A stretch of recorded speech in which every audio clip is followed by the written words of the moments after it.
하지마. 하지마, 왜 그래. 하지마, 제발.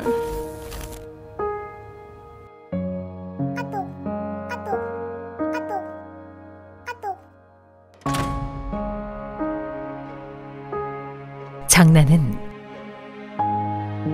폭력일 수 있습니다. 나는 장난이라고 생각하지만 누군가에겐 평생의 상처입니다. 무심코 출발한 장난이 씻을 수 없는 학교 폭력으로 번집니다. 해마다 증가하는 학교 폭력, 교육적으로 대처해야 합니다. 처벌 중심이 아닌 교육과 예방 중심으로 2024년부터 많은 것이 달라집니다.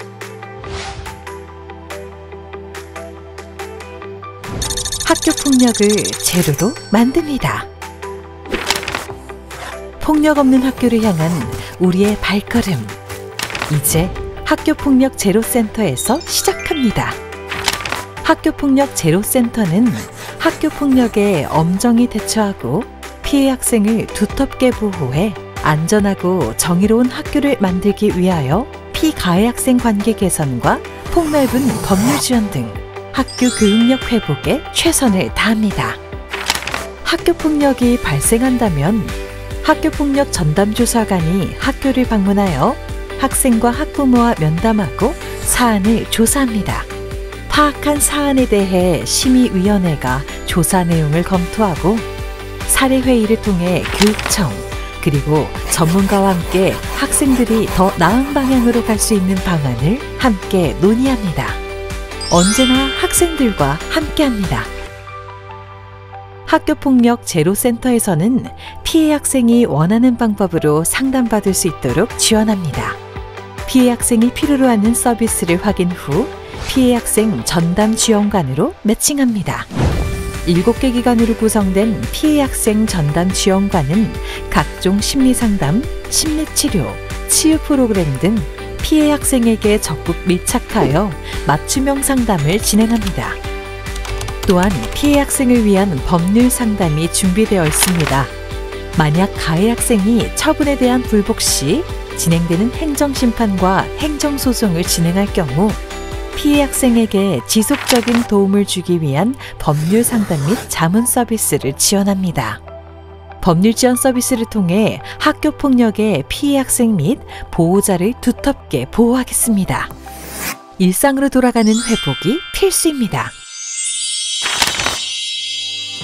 먼저 관계회복지원단은 학생 및 보호자가 모두 동의하는 경우 전문가의 지도를 통해 관계를 회복합니다.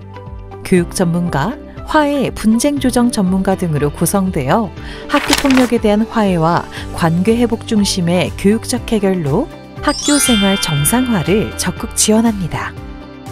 학교폭력 예방은 위드 프렌즈 3단계. 1단계. 광주광역시 교육청에서는 학생들의 평화 감수성과 폭력에 대한 민감도를 높이고 상시적인 예방교육을 지향하기 위하여 어울림 프로그램을 운영하여 학생들 간의 포용 문화를 조성합니다. 2단계. 또래 상담 동아리를 중심으로 친구의 어려움을 가장 잘 이해하고 공감해주며 지속적인 소통과 관심으로 학교폭력의 재발을 막고 피해 학생을 두텁게 보호해 나갑니다. 3단계. 전문가 상담 및 치료 지원을 바탕으로 학교폭력의 재발을 막고 피해 학생을 두텁게 보호합니다. 가해 학생의 교육 및 책임의식을 강화하고 피해 학생에게는 온전한 삶으로 복귀할 수 있도록 지원합니다. 과거 처벌 중심의 생활지도에서 교육 및 예방 중심의 생활교육으로 담임 선생님부터 시작하여 선생님들이 함께하며 학교 구성원 모두가 고민하는 단계별 생활교육으로 단 한 명의 아이도 포기하지 않도록 노력하겠습니다. 학생이 성장하고 교육활동이 보호되는 상생의 생활교육이 이루어질 수 있도록 광주광역시 교육청이 적극 지원합니다.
오늘 얼마나 많은 분들이 우리 학교폭력 예방에 관심을 가지고 이 자리를 찾아주셨을까 궁금했는데요. 정말 많은 분들께서 귀한 걸음 해주셨습니다.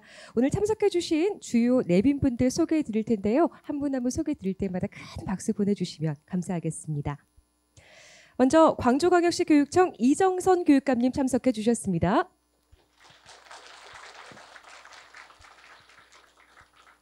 광주매일신문 이경수 대표이사님 참석하셨습니다. 광주광역시 동부교육지원청 정성숙 교육장님 참석하셨습니다.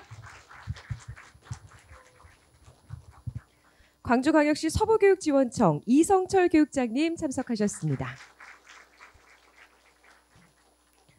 광주광역시 교육청 체육예술인성교육과 엄기룬 과장님 참석하셨습니다. 광주광역시 동부교육지원청 승영숙 교육지원국장님 참석하셨습니다. 광주광역시 서부교육지원청 오화숙 교육지원국장님 참석하셨습니다. 광주광역시 서부교육지원청 양규현 행정지원국장님 참석하셨습니다. 그 밖에도 많은 학부모님들, 학생들, 그리고 우리 교사, 우리 선생님 여러분께서도 함께해 주셔서 감사하다는 말씀 전하겠습니다. 자, 먼저 혁신적 포용교육으로 새로운 광주교육을 열어가고 계시죠. 우리 이정선 교육감님 앞으로 모시고 인사 말씀 들어보도록 하겠습니다. 큰 박수 보내주십시오. 반갑습니다. 어서 들어오십시오. 점심은 드시고 오셨습니까? 네. 학교 폭력 예방을 위한 우리 광주 희망 토크. 오늘 서부교육청과 그리고 광주 매일신문이 공동으로 주관해서 이런 귀한 행사를 하는데요. 우리 학생들의 학교 폭력 예방뿐만 아니라 우리 아이들의 올바른 배움과 성장을 위해서도 이러한 행사는 대단히 의미가 깊은 것 같습니다. 실제로 학교 폭력은 아무리 우리가 줄이려고 애를 써도 갈수록 늘어나고 있고요. 딥페이크처럼 갈수록 지능화되어 가고 있고요. 또 흉폭화되어 가고 있습니다.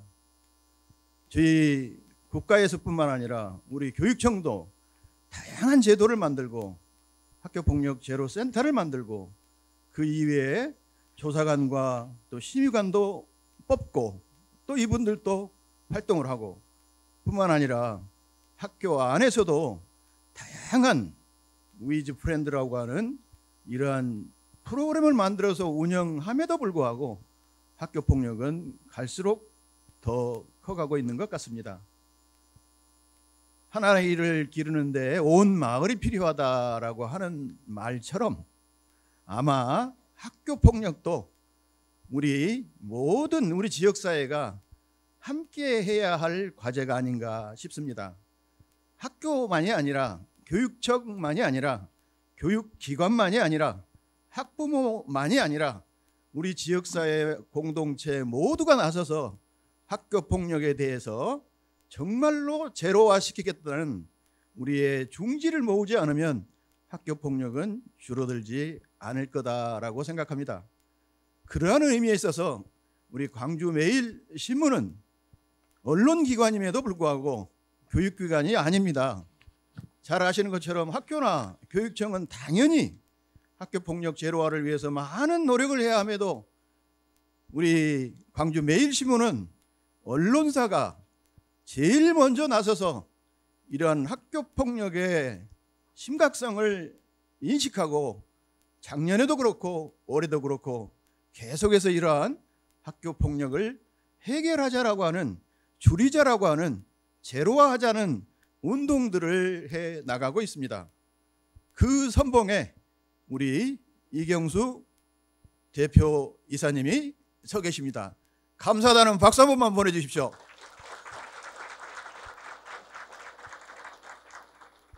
응당해야 할 기관들이 하는 것은 당연합니다.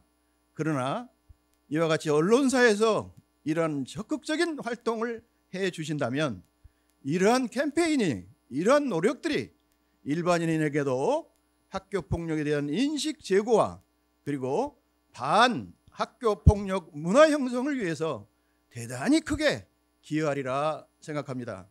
오늘 토크 형식으로 이렇게 풀어가는 학교 폭력을 통해서 이 자리에 참석하신 분이나 아니면은 이 매체를 접한 모든 분들이나 우리 아이들을 더 올바르고 더 사랑스럽고 더 귀엽고 이렇게 키울 수 있도록 다짐하는 그러한 희망 토크가 되기를 기대합니다. 오늘 함께해 주신 여러분 대단히 감사합니다. 고맙습니다. 네, 좋은 말씀 잘 들었습니다. 감사합니다.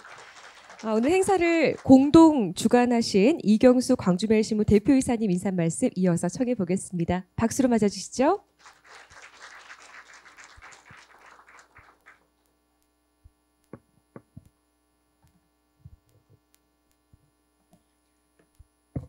교육감님께서 너무나 과한 이렇게 칭찬을 해주셔서 감사드립니다.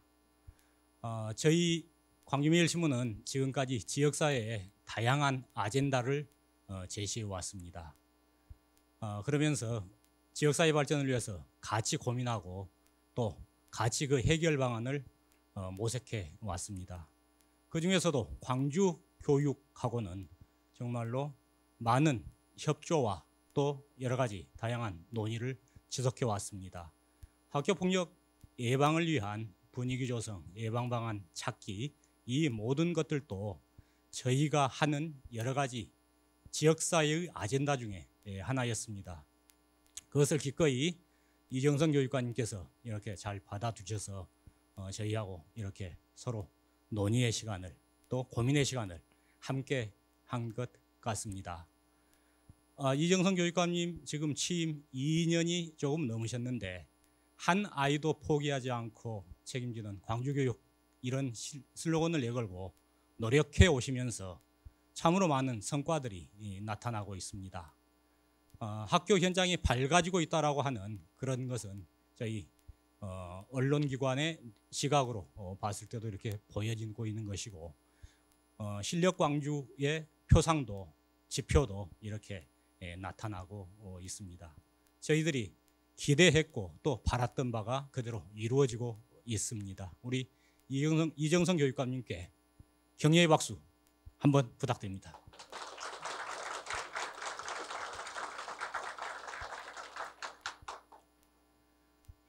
오늘 토론회에서 가장 중요한 것은 우리 주제 발표를 해주실 분들하고 또 토크에 참여하는 교사, 학부모 그리고 학생 대표일 것입니다. 이분들이 말씀하시고 생각하시고 했던 그것들이 전부 다 하나의 문제를 해결하는데 이런 단초를 제공할 것이라고 저는 확신을 합니다. 앞서도 이야기했지만은 지역사회에 다양한 이런 아젠다를 제시하고 있는 광주매일신문은 이 문제에 대해서도 오늘 여러분께서 우리 토크자들이 이렇게 하시는 말씀들도 전부 다 지금 현재 생중계되고 있고 이것이 업로드돼서 계속해서 자료화, DB화되어 있을 것이고 또 내일 아침자 신문에 모든 것들이 지면에 보도가 될 것입니다. 이런 활동들을 통해서 서로의 지혜가 이렇게 모아져서 하나의 문제 해결의 방향이 모색이 됐으면 하는 바람입니다. 어려운 상황 속에서도 이렇게 희망 토크가 성황리에 진행될 수 있도록 적극 참여해 주신 교육 관계자와 그리고 주제 발표자, 토론자 여러분께 다시 한번 고마움의 인사를 드립니다. 감사합니다. 네, 이경수 대표이사님의 인사 말씀까지 잘 들어봤습니다.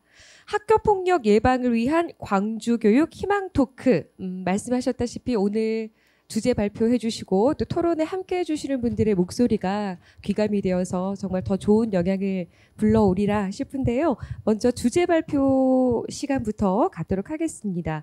오늘 모신 우리 명지병원의 김현수 교수님의 관계 공격의 이해와 접근이라는 주제로 강의를 들어볼 텐데요. 귀 기울여 주시고 큰 박수로 환영해 주시면 감사하겠습니다. 박수 부탁드립니다. 안녕하세요. 네,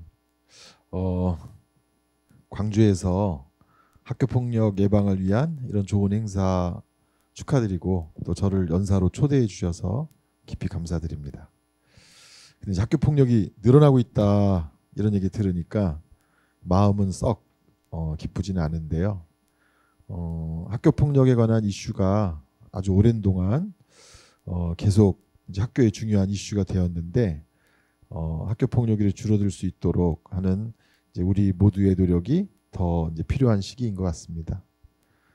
학교 폭력 관련 법들이 제정되고 또 여러 교육 또 예방 활동들이 계속되지만 아이들의 삶의 환경이 이제 변화되면서 그 양상도 변하고 또 그 양상에 따라 학교가 또 선생님들이 또 부모님들이 해야 할 노력도 달라지는 것 같아요.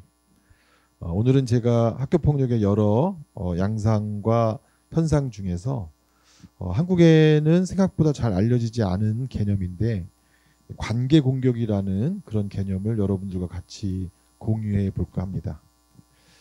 코로나 이후에 코로나가 미친 영향도 이제 우리가 굉장히 크다 이렇게 생각하고 있는데요.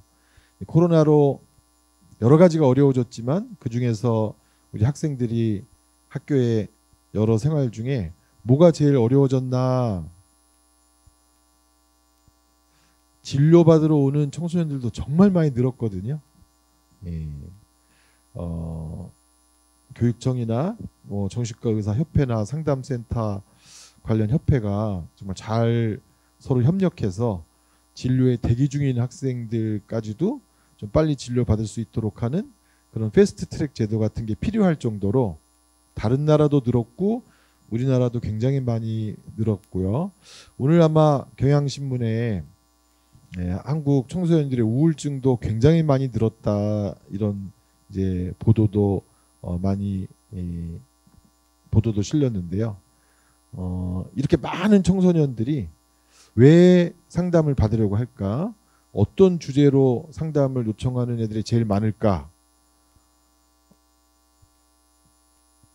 저도 지금 현재 외래를 한번 빠지기가 너무 힘들어졌는데 왜냐하면 대기하고 있는 환자가 많기 때문에 한번 외래를 빠지면 그 몇 개월 기다리는 분들이 또 이제 외래가 미뤄지니까 지금 하루라도 빠지지 않고 진료하는 거를 아주 병원에서 강조하는데 그렇게 많은 아이들이 진료 받고자 하는 이유는 무엇이 제일 클까요? 1번 부모랑 갈등이 너무 심해서 2번 친구하고의 어려움이 커서 3번 공부하기 힘들어서 4번 학교 가기 싫어서 이런 요인들 중에 사실 어떤 요인이 거의 절반을 차지할 정도로 아이들이 난 이 주제로 꼭 상담받고 싶다 하는 것이에요. 이 네 가지 주제 중에 어떤 주제가 아이들이 가장 많이 상담받고 싶어 하는 것일까요? 네? 맞아요. 네, 다 우리가 여러분들이 알고 있다시피 친구 문제, 학교에서 친구 문제가 정말 아이들이 중요한 문제로 생각하고 그게 어렵고 또 친구들하고의 관계가 풀리지 않아서 힘들어하고 또 그 친구하고의 문제 중에 아주 힘든 문제 중에 하나가 사실 학교 폭력과 관련된 그런 이슈라고 할 수 있어요. 학교 폭력하면 뭐 몇 명이 또는 둘이 싸우고 뭐 이런 생각을 이제 하시는지 모르겠지만 사실 최근의 학교 폭력은 좀 다른 양상이다. 그래서 그거를 그 다른 양상 중에 어떤 친구들 간의 그룹, 무리, 도당 뭐 여러 표현이 있는데요. 그런 관계를 통해서 아이들을 힘들게 하는 것을 관계 공격이라는 개념으로 사용을 해왔다라고 해요. 이렇게 릴레이셔널 어그레션. 어떤 친구가 학교 가기 싫다고 해요. 예. 학교 폭력 때문에 가기 싫다고 해요. 그래서 부모님들이나 선생님들이 옛날 생각으로 당장 나오는 질문이 뭐냐면 누가 널 때리냐? 누구한테 맞았냐? 이런 물리적인 공격을 우리는 이제 과거에 많이 생각했지만 아니 아무도 때리는 사람이 없어. 근데 무슨 학교 폭력이야? 이게 이제 낡은 개념이라는 거죠. 요즘은 한 대도 때리지 않지만 마음에 시퍼렇게 멍이 들고 또 친구들 무리 안에 도저히 있지 못하겠다, 너무 견디기 힘들다 할 정도로 학생들이 폭력을 행사하는 방식이 바뀌었다. 물리적 폭력도 여전히 학생들 사이에 중요한 폭력의 양상이지만 지금 말씀드린 이런 관계적인 폭력, 또 정서적인 폭력, 이런 폭력도 학생들에게 이제 학교 생활을 어렵게 하고 친구 문제에 관해서 깊은 고민에 빠지게 한다. 내가 한때 같이 어울렸던 친구들이 나한테 이제 말대꾸 한번 안 하고 쳐다보지도 않아. 이렇게 친구가 부모님에게 말씀드렸더니 부모님이 잘됐다. 친구 신경 쓰지 말고 이제 공부에만 집중해라. 이렇게 말해서 너무 속 터진다. 이런 아이들이 있었고 또 선생님께도 이 아이들이 이런 식으로 저 쳐다보지 않고요. 저 쳐다보면 째려보고요. 저 툭 치고 가고요. 툭 쳤다고 사과도 하고 그렇긴 하지만 학급에서 이렇게 지내기 너무 힘들어요. 신경 쓰지 마. 신경 쓰지 않고 지내면 걔네들이 이제 점차 안 그럴 거야. 이렇게 얘기하시는 게 이런 부모님과 교사들의 아이들에 대한 말이나 위로가 아이들이 편안해질까요? 정말 어른들은 이해 못한다고 답답해 할까요? 정말 어른들 이해를 못하는구나라고 이제 답답해지는 그런 방식의 학교 폭력이 관계 공격이라고 합니다. 사회적 상태와 관계를 조종해서 타인에게 해를 입히는 그런 폭력인데 실제로 초등학교에서 한 선생님이 이런 관계 때문에 공격을 받고 있다라는 느낌을 어떤 형태로 받냐라고 물어봤더니 제일 이제 많이 아이들이 얘기하는 게 따돌리기였다고 해요. 이렇게 어떤 친구에게 야 우리는 이제 너랑 안 놀아. 그럴 때 엄마 얘네들이 나랑 안 논대라고 할 때 부모님들이 잘됐다. 어차피 엄마도 걔네들 마음에 안 들었다. 이렇게 말하는 게 사실 아이한테 아무 도움도 안 되고 아이는 사실 굉장히 힘들죠. 이렇게 어떤 친구 그룹이 나랑 놀아주지 않는다. 그래서 안 놀아. 너랑 안 놀아. 너랑 절교야. 이건 아이들한테 굉장히 큰 상처예요. 이렇게. 또 그런 말을 돌아가면서 한 친구한테 한다? 그거는 사회적으로 심리적으로는 정말 큰 아픔이 되는 그런 말이라고 할 수 있어요. 또 두 번째가 있지도 않은 일을 소문내고 너 왜 이런 소문내고 다녀? 그럼 안 그랬어? 미안해 라고 사과하지만 소문은 다 나 있다. 그래서 있지도 않은 일을 소문내는 일, 또 의외로 이런 게 많은가 봐요. 카톡이나 틱톡이나 인스타에 그 친구를 공격하는 말을 남기는, 그래서 그게 또 이제 퍼나르고 해서 어느 날 전교생이 다 알고 있다 막 이런 식으로 확산되는 SNS에 기반한 공격글, 이 글 때문에 학교를 못 가겠다.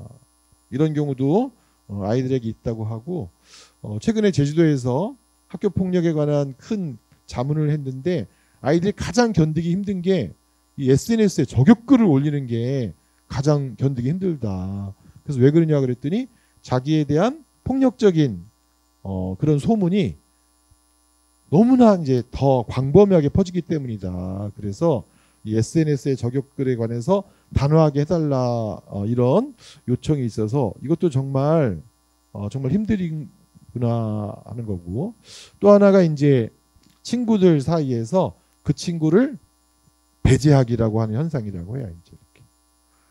같은 교실에 있는데요, 쉬는 시간에 내가 어떤 친구랑 말하려고 하면은 다른 어떤 아이가 그 친구를 싹 가로채고,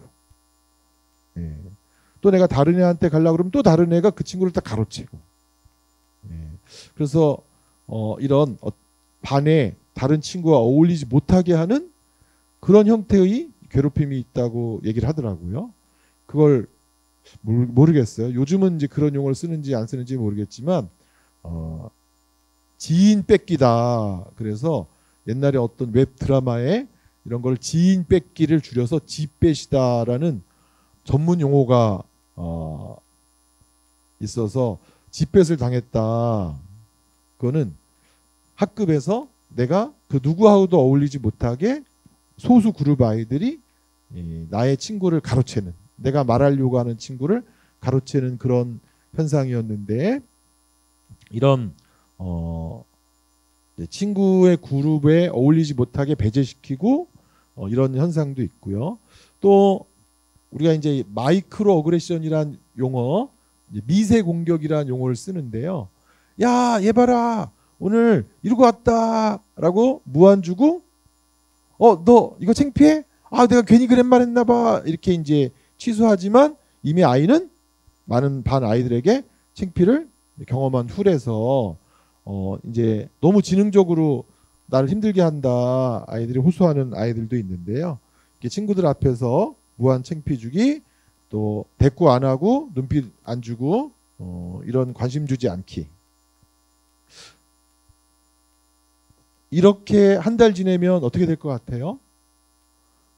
여러분들 직장에서, 부모님들 직장에서, 선생님들 직장에서 이런 대접과 관계 속에서 한 달, 두 달 지내면 사람이 위축되고 좀 바보 되는 느낌이고 인격적으로도 굉장히 큰 상처 입고 점차 자신감이 줄어들고 그러면서 이제 그 아이들 찾아가서 왜 그러냐 막 호소하지만 이유도 잘 모르겠고, 문제는 어쨌든 이런 집단적인 관계적 공격이 있을 때 이유가 분명한 경우도 있지만 사실 그 이유를 본인은 잘 모르겠다는 경우도 꽤 많다고 해. 이렇게. 그 집단의 아이들의 어떤 의도가 잘 드러나지 않는 경우도 많이 있다고 합니다. 그리고 우정철에 심리적으로 조정 압박하기, 이런 방식도 관계 공격의 한 방식이고, 또 정말 한 대도 때리지 않지만 마음이 너무 아프게 아이들이 괴롭힘을 당하는 방식 중에 하나가 아무도 모르게 째려보기. 아무도 모르게 째려보고 눈 굴리고 다른 아이가 볼 수 없도록 손 가리고 속삭이기. 이런 것도 굉장히 힘든 관계 공격 중에 하나라고 얘기합니다. 그래서 도대체 이 또래들 사이에서 왜 이런 관계 공격이 발생하지 하는 것을 연구한 또래 관계에 관한 연구를 한 마이클 톰슨이라는 아주 미국의 학교 폭력과 또래 관계에 관한 굉장히 유명한 베스트셀러를 쓴 이분이 아이들은 어른들이 잘 이해하지 못하는 방식으로 집단을 구성하고 그 집단에 적용되는 어떤 법칙이 있더라. 우리도 어렸을 때 그런 법칙을 경험했지만 어른들은 까먹고 이제 아이들의 그런 법칙을 잘 이해하지 못하는데, 우리랑 같아지지 않으면 우린 널 괴롭힐지도 몰라. 이런 압력이 또래들 상황에서 작동을 해서 또래와 같지 않으면 이제 괴롭힘의 대상이 된다. 이제 우리나라나 일본이나 굉장히 이제 집단주의 문화가 강하니까 이런 또래의 압력 이런 게 굉장히 크게 작용하죠. 이런 걸 이제 잘 동조하지 못하면 어려워지고요. 또 아이들은 어떤 그룹에 끼면 그 그룹에 따라 행동이 확실히 달라진대요. 이렇게. 근데 어떤 그룹에 소속됐는데 그 그룹이 함께하는 행동을 하지 않으면 또 거기서 배제되기 굉장히 쉽고요. 또 저희는 이제 굉장히 이게 중요하다고 생각하는데, 그룹에 들어가지 못하면 친구들이 너무너무 힘들어하고 그 그룹에 들어가느냐 못 들어가느냐를 가지고 친구들을 또 괴롭히기도 하고 그런 것 같아요. 이렇게.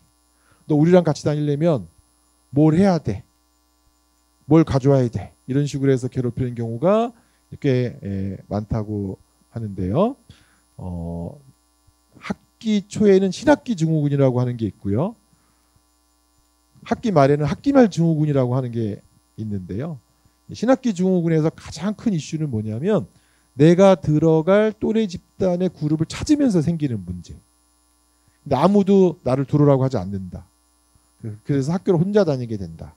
이번 학기를 또 혼자 다니게 되겠구나 하는 아이들 중에 나 혼자 다니는 거 너무 힘들어서 학교 못 다니겠다. 이런 게 신학기 증후군이고, 학기말 증후군이라고 하는 거는 어떤 거냐면 열심히 친구를 사귀려고 이 그룹에도 끼보고 저 그룹에도 껴봤는데 결론적으로는 괴롭히기만 하고 아무도 안 끼워줘서 학기 말이 돼도 내가 친한 친구 그룹에 들어가지 못했다.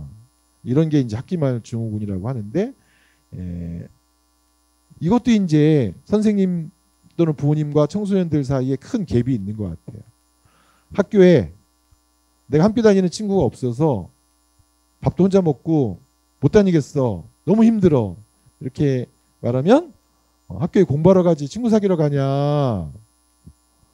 잘됐다. 신경 쓸 친구 없으니까 가서 오직 수업만 집중하고 밥 먹을 때도 혼자 먹는 게 얼마나 힘든 줄 알아? 그랬더니 급식 시간에 밥만 먹으면 되지 뭘 다른 친구를 신경 쓰냐.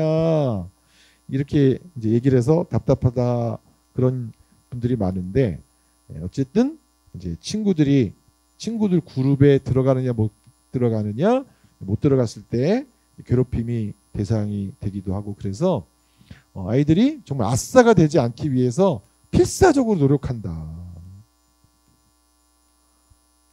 오늘 여기 다 모이신 분들은 다 인싸이신가요?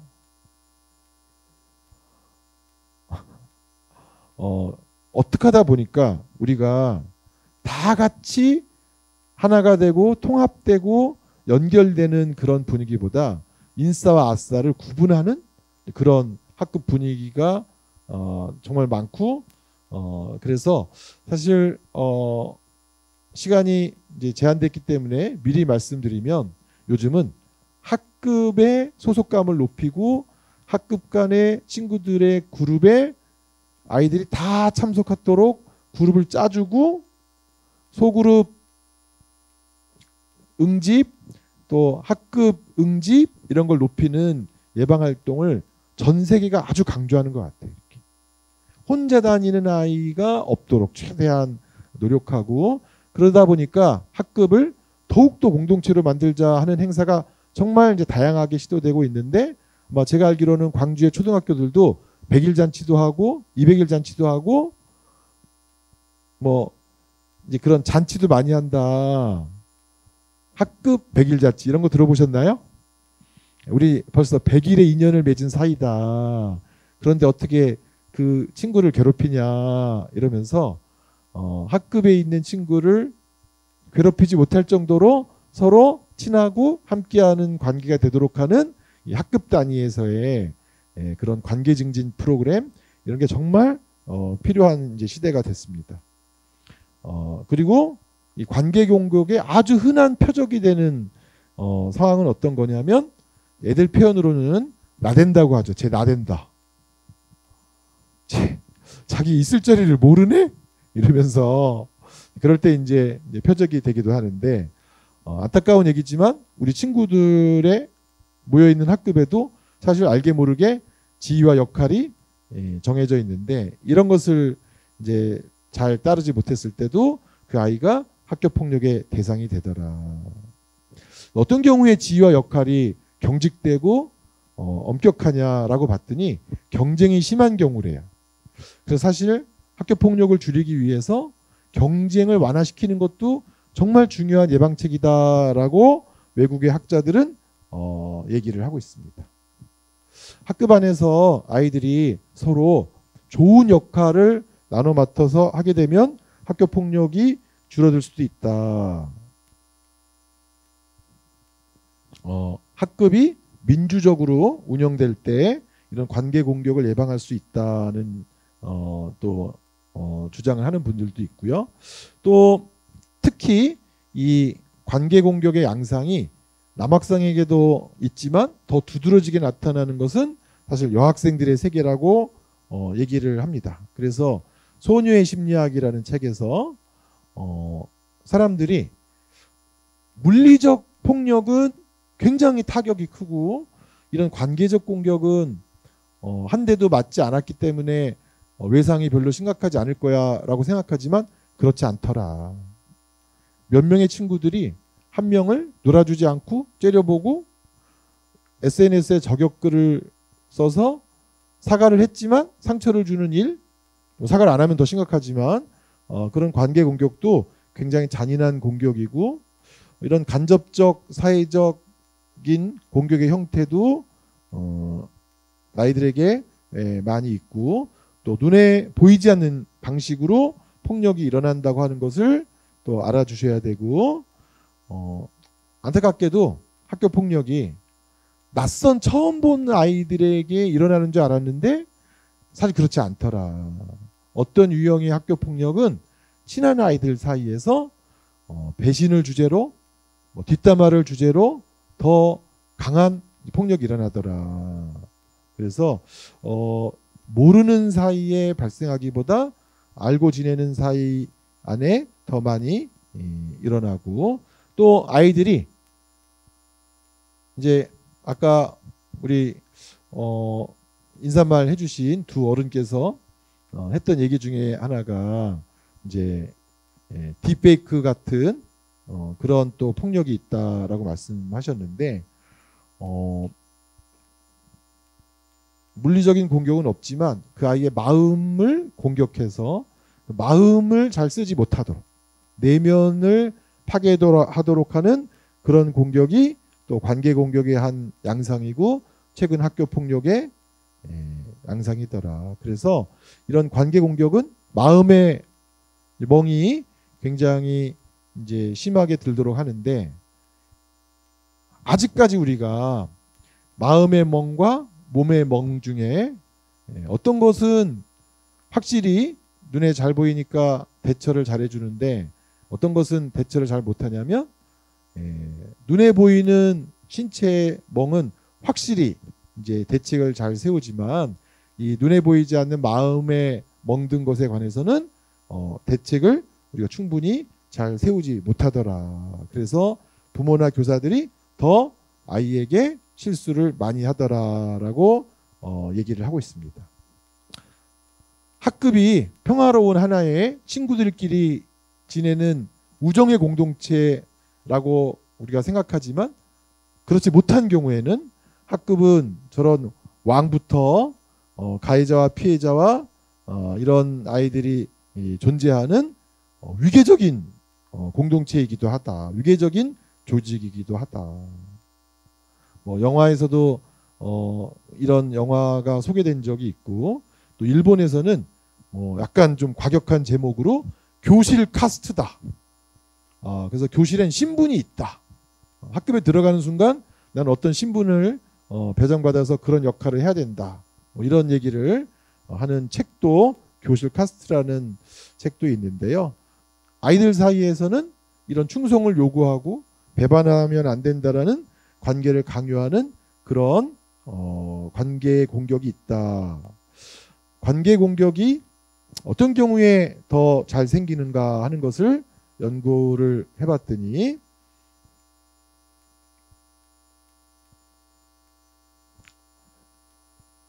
경쟁이 강하고요. 인정받아야 되는 그런 시스템이 강할수록 더 갈등이 많이 생기고 관계 공격이 더 많이 일어나더라.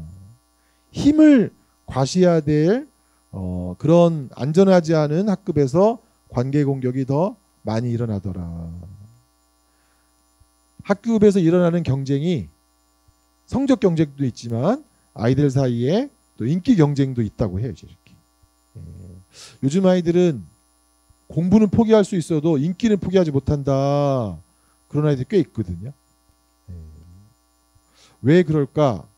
아마 더 외롭게 지내고 형제도 없으면서 친구들과의 관계가 정말 중요하다 생각하는 경우에는 이런 인기 경쟁이 더 가열차게 벌어지는 것 같은데 이런 경쟁이 심하면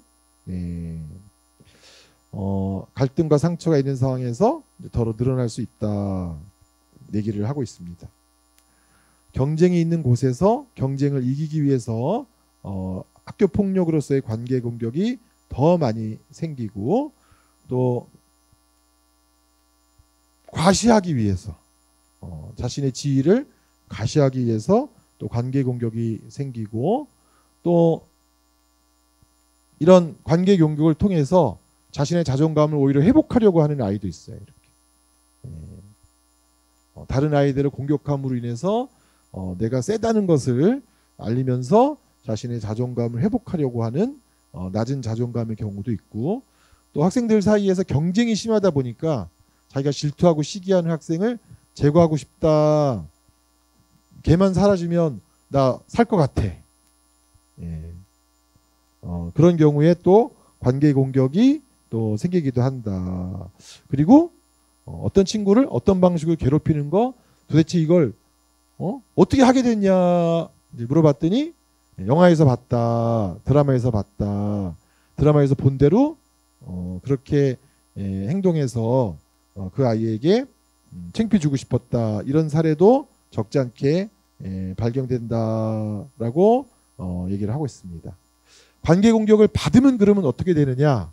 관계 공격을 받은 피해 학생들에게 조사를 해보니까 관계 공격을 받게 되면 당연하죠.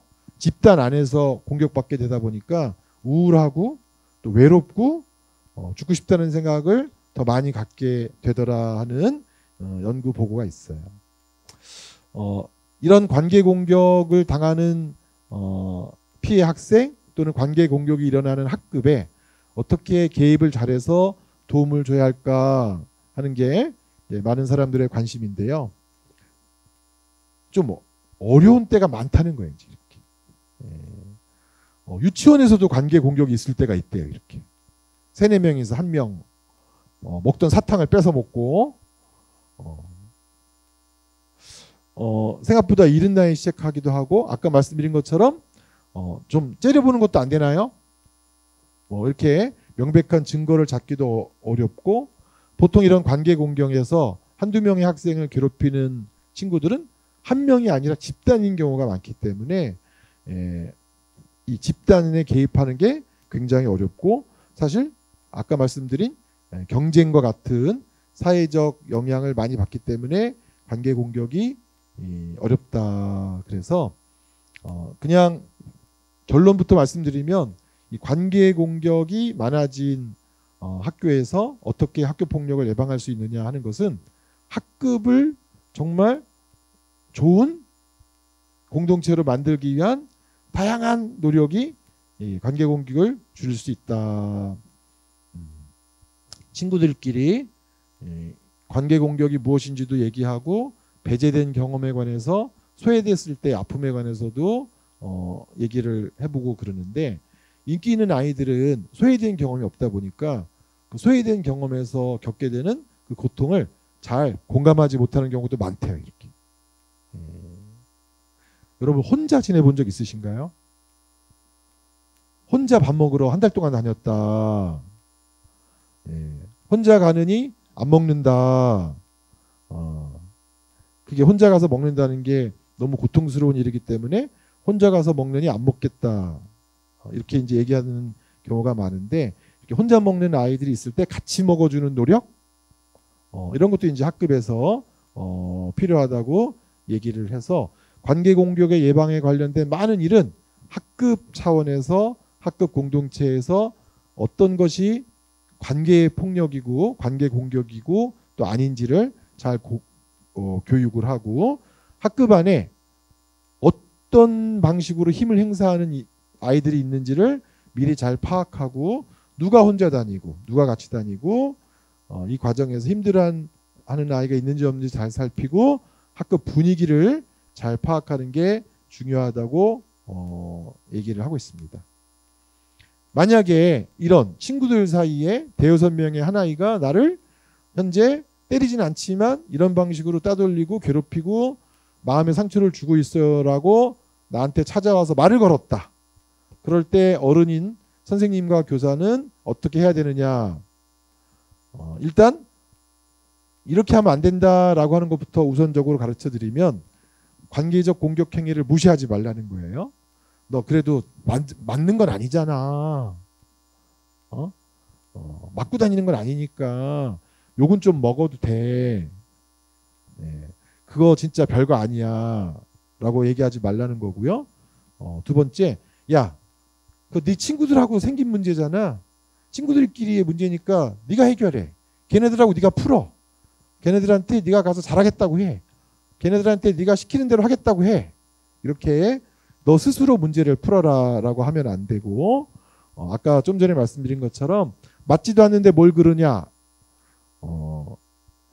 모든 애들하고 다 친하게 지낼 수 없어, 이런 식으로 상황을 축소하지 말라고 하고요. 또 너 그렇게 되게 힘든 거 보니까 또래 상담가 활용해서 또래 중지에 시켜줄게. 이게 관계 공격에서는 그렇게 효과가 크지 않다는 것 같아요. 그 아이가 보태서 더 괴롭힐 가능성이 있다. 그래서 또래 중재를 별로 사용하는 것이 바람직하지 않고, 네가 어떻게 했길래 걔네들이 너만 빼놓고 다니냐? 네가 어떻게 했길래 그 친구들이 한 명도 아니고 3-4명이 너를 안 끼워주냐라고 피해 학생에게 책임을 전가하는 질문을 하면 얘네들이 이제 마음도 닫는다. 선생님하고 이제 부모님은 도움이 안 된다. 그래서 여학생들은 이럴 때 어떤 행동과 많이 연결될까요? 요즘 여학생들은 이럴 때 이제 이런 경우에 자해하죠. 이제 자해. 내가 내 문제를 해결한다. 그냥 이런 경우도 많아서 이렇게 하지 않았으면 좋겠다라고 하는 거고요. 지금 친구들 사이에 일어나는 이런 관계 공격에 관한 이슈 중에 제일 중요한 건 어떤 게 공격적인 행동인지를 우리가 아이들에게 알려주는 게 되게 필요해요. 이렇게. 2명이서 1명을 힘들게 하는 것은 공격이고 폭력이다.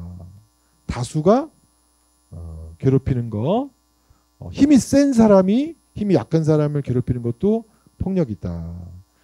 여러 사람들 앞에서 그 아이가 창피당할 만한 얘기를 하는 것도 공격이고 폭력이다. 우리가 어떤 게 공격적인 행동인지 하는 것에 관해서 아이들에게 더 가르쳐줄 필요가 있는 것 같아요. 두 번째, 또래들 사이에서 잘 지내는 게, 또 또래들 사이에서 친구 맺기를 어떻게 하는 게 필요한가 하는 것도 설명이 되어지거나 교육되어져야 할 프로그램인 것 같아요. 저희가 최근에 오는 친구 문제로 오는 그런 청소년이나 초등학생, 심지어 대학생들까지도 오거든요. 코로나 이후에 대학교를 간 대학생들이 친구를 어떻게 사귀어야 될지 모르겠다. 그런데 그 질문의 차원이 정말 이제 옛날하고 다르다. 어떻게 다르냐? 옛날에는 친구랑 이런 갈등이 생겨서 이 갈등을 잘 해결하고 싶다. 이런 학생들이 훨씬 더 많았는데 요즘은 친구를 어떻게 사귀어야 될지 모르겠다 하는 애들도 많고요. 어떻게 다가서 해야 될지 모르겠다 하는 친구도 많아요. 이렇게. 그리고 친구들이 나를 호감이 아니라 비호감이라고 하는데 그게 왜 그런지도 모르겠다 하는 친구들이 많아서 친구 관계 자체에 대한 수업이 정말 있었으면 좋겠다. 친구 관계는 어떤 거고 친구 관계는 어떻게 할 수 있고, 제가 상담하던 코로나 때문에 고등학교를 거의 비대면으로 다니고 이제 대학교를 들어간 친구가 한 2년 동안 학교를 비대면으로 하고 대학교를 들어갔더니 사람 만나서 수업하는 게 정말 어색하대요. 이렇게.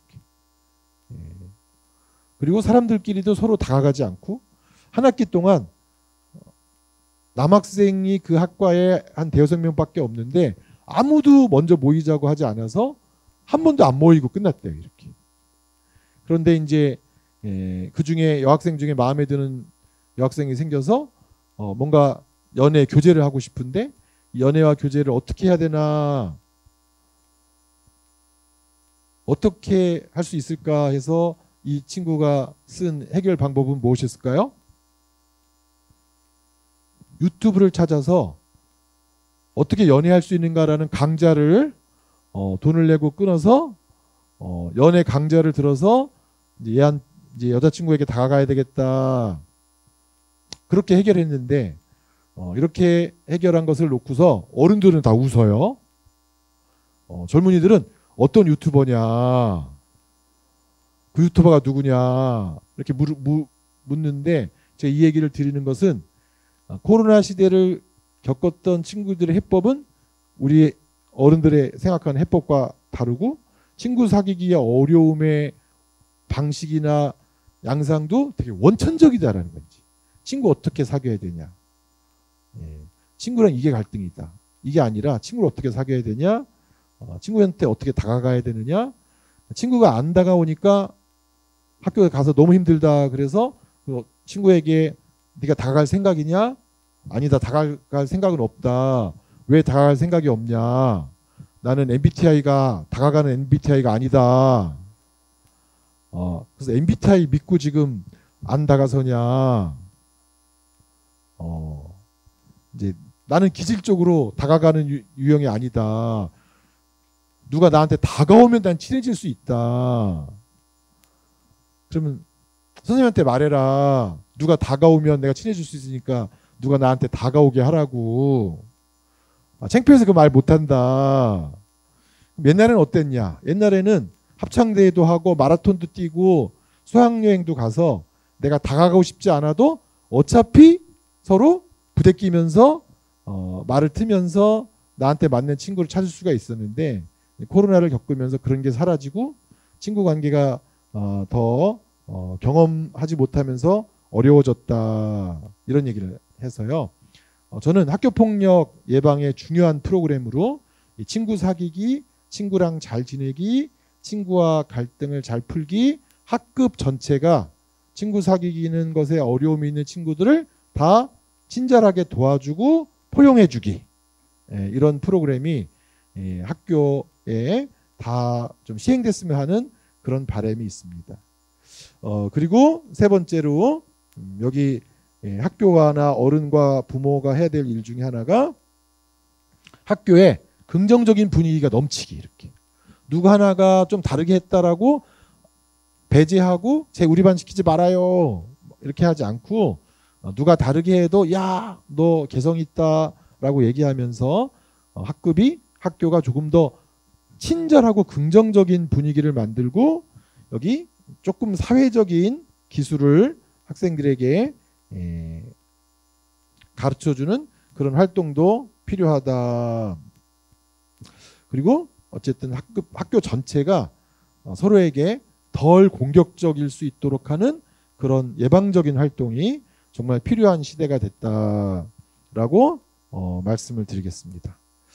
시간이 제한돼서 사례나 재미있는 일화는 제가 말씀드릴 수 없고 큰 관계 공격의 양상과 개의 원칙에 대해서 말씀드렸는데 여러분들의 어떤 학교 폭력을 예방하고 감소시키는 좋은 아이디어에 기여했으면 하는 바람이고 제 발표는 여기서 마무리하겠습니다. 경청해 주셔서 고맙습니다.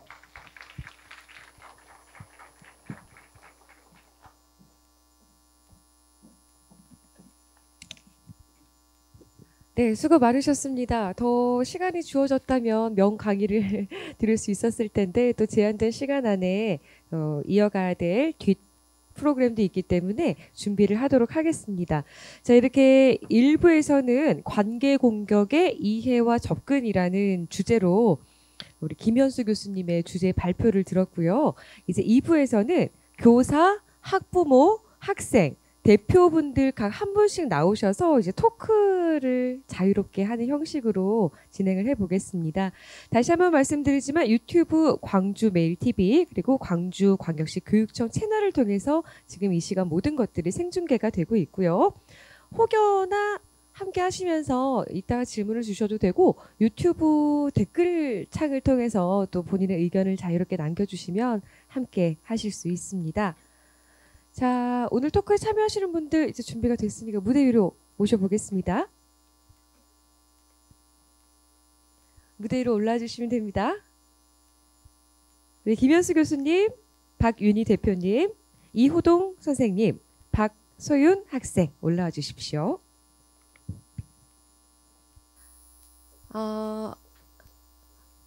2부 시간에 자리를 뜨신 분들이 한 분도 안 계시네요. 와, 감사합니다.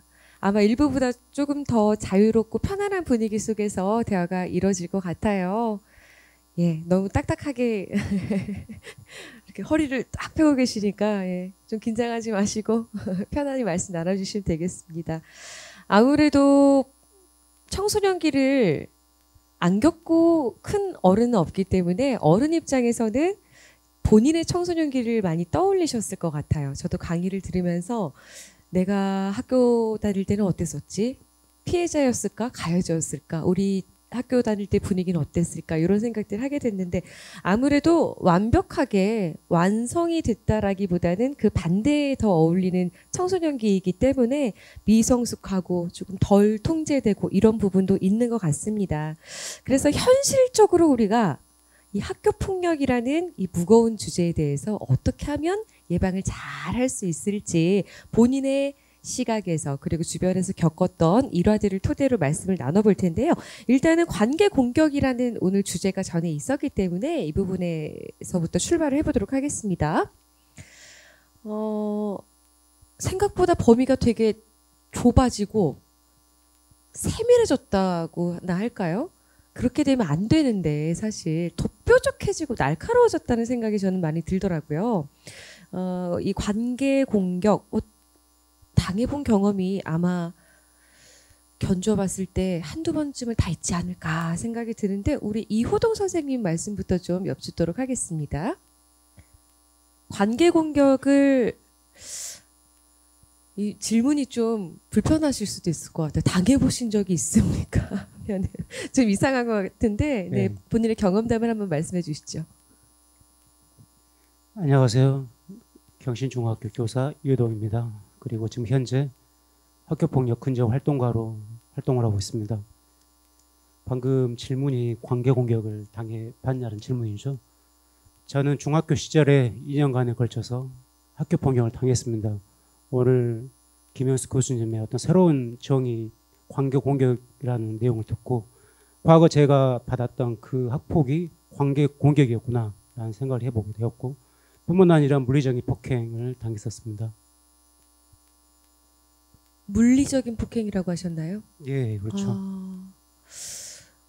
그게 세월이 많이 지났음에도 정말 마음에 큰 상처로 남고 지워지지 않는 아픔이 되셨을 것 같은데 그래도 네. 극복해 나가는 과정도 또 있으셨잖아요. 극복은 못했습니다. 왜냐하면 당시 저는 막 초등학교를 졸업한 어린 아이였고 그리고 상대는 가해 학생, 흔히들 찌나가죠. 공포의 대상, 그 혼자도 아니고 서너 명의 어떤 학생들이 저를 지속적으로 거의 2년간에 걸쳐서 저를 괴롭혔기 때문에 이겨내야겠다는 생각은 못 해봤습니다. 두려운 존재였기 때문에 하루하루 버텨냈다라고 생각하면 됩니다. 그래서 그렇게 이제 그 기억을 계속 살고 있다가 2005년 제가 처음 교직에 들어섰을 때 누가 저에게 시키지 않았어요. 저는 자연스럽게 그 마음을 가지면서 우리 학생들을 딱 보고 내 앞에 있는 학생들은 과거의 나처럼 학교폭력 피해자 또는 가해자가 되지 않게 만들겠다. 꼭 이것만 내가 지켜내겠다. 라는 어떤 생각을 가지고 있었습니다. 그래서 지금까지 계속 그 학폭 저만의 교실 캠페인을 해왔고 3년 전부터 제가 교실이 아닌 교실 밖 전국을 대상으로 해서 학교폭력 근절 활동을 하고 있습니다. 선생님께 박수 한번 쳐드려야 될 것 같아요. 예. 원하지 않았지만 어쨌든 그런 상황에 놓였고 또 많이 아팠지만 그 부분을 감추기보다는 오히려 적극적으로 나서서 그런 예방 근절 활동을 지금 또 펼치고 계시는 것 같아요. 자, 우리 학생의 입장에서 할 얘기가 오늘 굉장히 많을 것 같거든요. 예. 그리고 우리 영천중학교 학생들은 어떤 분위기고 또 중3 친구들은 어떤 생각을 가지고 있고 분위기가 어떨까 개인적으로도 많이 궁금하거든요.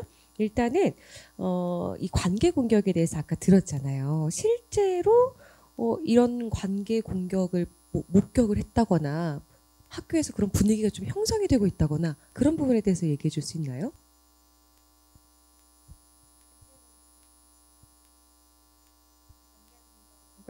좀 흔한 일인 것 같아요. 그래서 학교에서도 되게 많이 볼 수 있는데요. 특히나 요즘 대다수의 학생들이 스마트폰을 가지고 있잖아요. 그래서 SNS 상에서 관계 공격이 되게 많이 일어나는데요. 따돌림, SNS 상에서 따돌림도 있고 허위 사실을 유포하는 경우도 있어요. 그리고 또 비대면이다 보니까 빈도나 강도가 좀 더 세지고 있는 것 같아요. SNS가 편리함을 주는 게 아니라 우리 학생들한테는 정말 옥죄어오는 뭔가 그런 관계망이 돼버렸네요. 사회관계망이 아니라. 저는 그런 말을 들은 적이 있거든요. 그 친구만 빼놓고 단톡방을 만들어서 왠지 소외되는 느낌을 주는 거죠. 그게 진짜로 일어난다는 거예요? 네. 혹시 그럼 그 힘들어하는 친구가 내 주변에 있어서 정말 어느 정도로 힘들어하는지 지켜본 적도 있나요? 허위 사실 유포 같은 걸로 인해서 힘들어하는 친구를 본 적이 있는데 그 사실을 되게 자기가 피해를 입었는데도 부끄럽다고 생각을 하니까 네, 좀 많이 힘들어 보였어요. 도대체 어떤 내용들을 허위 사실로 유포하나요? 이 친구가 한 일이 아닌데 그거를 돌려서 뭐 싫어하니까 그 친구 자체를 싫어하니까 하지 않았는데도 그냥 했다고 나쁜 일들을 그렇게 말하는 것 같아요. 참. 아유. 그럼 어쨌든 그런 친구들을 가까이에서 자주 본다는 얘기인데 해결을 해야 되는 방법이 있을까요? 좀 많이 힘들 것 같은데요. 네. 일단은 선생님한테 이런 일이 있었다고 말하면서 그 단톡방이라든지 없애면서 해결할 수 있을 것 같은데 그거 피해를 당하고 있다는 걸 말하는 게 좀 많이 힘든 것 같긴 합니다. 내가 아프다, 나 힘들다라는 것을 얘기하기가 부끄럽다고 생각하는 것 같은데 그러면 안 된다는 분위기를 조성해 주는 것도 어른들의 역할이지 않을까라는 생각을 또 해보네요. 그리고 소연 학생은 그러지 않겠지만 주변에 그런 친구가 있으면 내가 어떻게 도움을 줄 수 있을 거라고 생각하나요? 한 명이라도 자기를 지지해주는 친구가 있으면 되게 많이 힘이 되거든요. 네. 그래서 그 친구 이야기 많이 들어주면서 난 너의 편이다라고 말해줄 것 같아요. 주변에 이런 친구들만 있으면 얼마나 좋겠어요. 예. 자, 그럼 우리 대표님에게 마이크를 넘겨보도록 하겠습니다. 혹시 이런 경험 주변 사례가 있으신가요? 관계 공격. 방금 우리 학생이 얘기한 것처럼 저도 이제 학교 활동을 하면서 이렇게 학부모들 만나서 얘기를 들어보면 이런 그 언어적으로 그리고 허위 유포 이런 게 굉장히 비일비재하고 이거를 내가 선생님한테 말을 할까 말까 이런 뭐랄까 용기를 못 내는 친구들이 많아서 근데 거기에 학부모님이 좀 용기를 더 얹어서 줘야 되는데 야 네가 가서 잘해봐 왜 아까 교수님이 말씀하신 것처럼 야 네가 뭘 잘못했겠지 좀 가서 해봐 그 아이한테 책임 전가를 하다 보니까 이게 이제 점점 초등에서 이렇게 완성이 안 되면 중학교까지 중등에서 이제 사춘기를 겪으면서 이 친구는 이제 친구 관계를 못 맺는 그런 사태까지 가더라고요. 생각보다 주변에 이런 사례들이 많고 또 꼭 가해자가 아니라 피해자, 가해자 모두가 주변에 공존하고 있다고 해야 되나요? 그런 생각이 드는데요.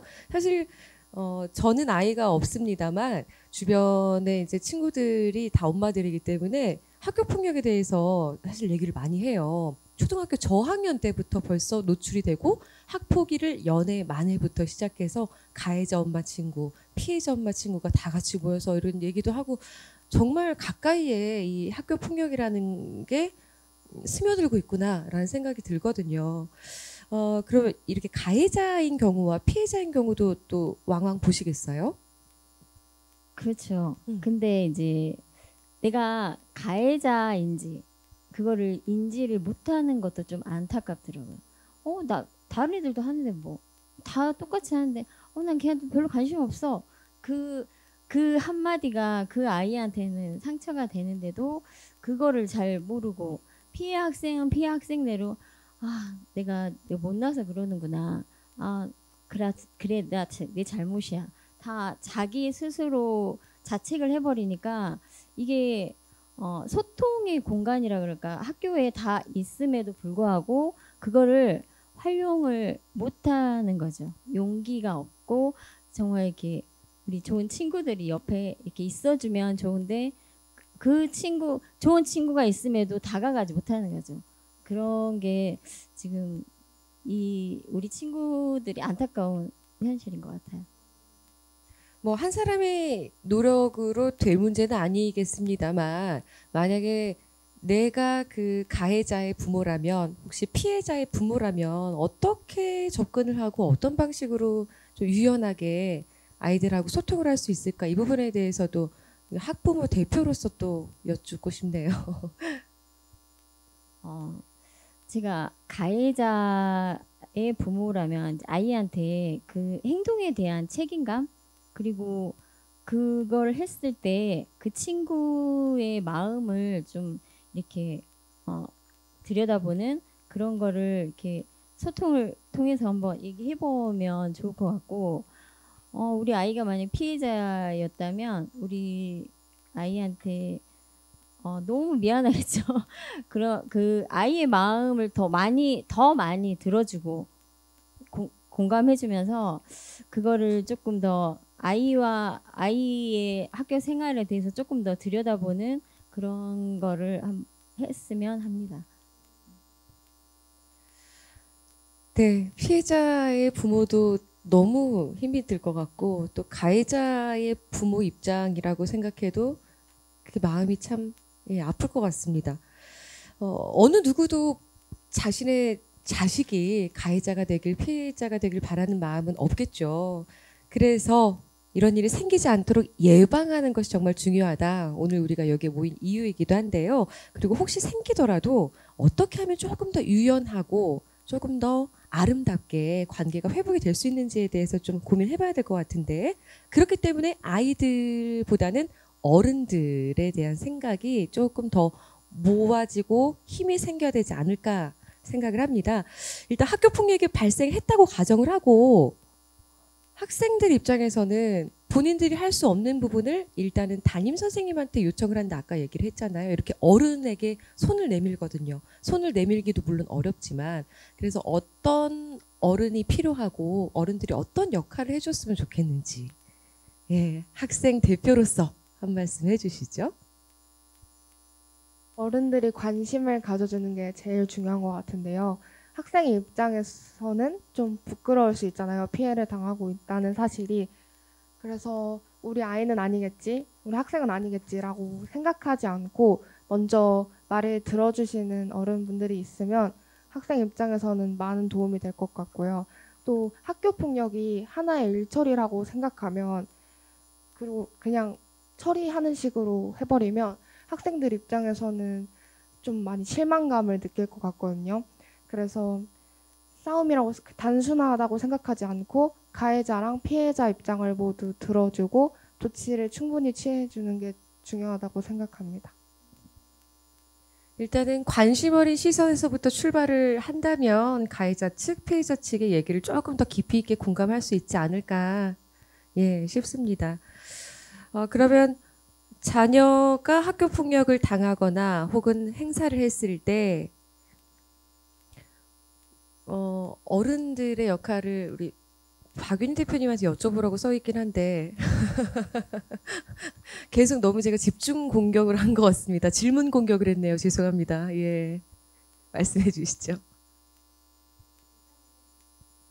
일단은 가해자가 됐을 때는 상황 판단을 빨리 하기도 하고 학교랑 먼저 소통을 해서 어떻게 됐는지 먼저 확인하고 피해 학생에 대한 아까 말씀드린 것처럼 피해 학생에 대한 생각을 한 번 더 하게 하는 게 좋을 것 같고요.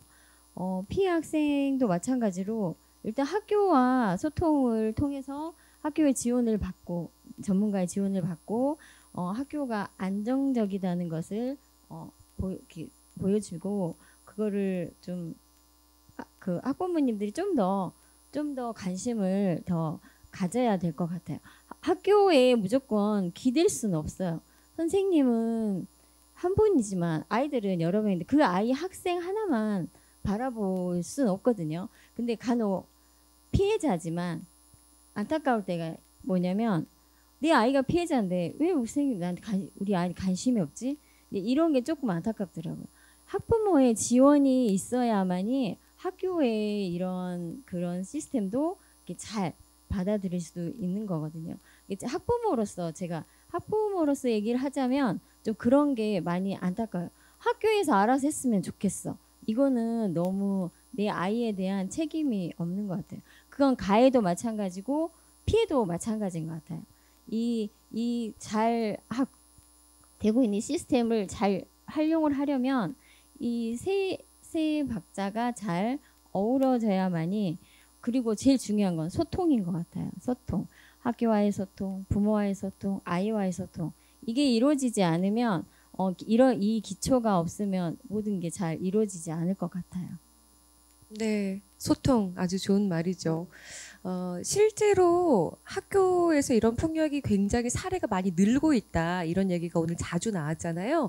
그런데 그 느는 사례만큼 해결하는 부분에 있어서도 스킬이 조금 더 향상이 되고 우리가 좀 더 지혜로워져야 하는데 여전히 그 부분은 멈춰 있다는 생각도 많이 들더라고요. 그래서 좀 해결하는 과정에서 안타까웠던 점 이런 것도 분명히 있을 것 같거든요. 지금 딱 생각나는 게 충분히 학교와 아이들끼리 이 사연은 다 잘 돼서 끝났는데 이제 학부모 측에서 만족스럽지 못하다 보니 계속 불만을 가지게 되는 경우가 있더라고요.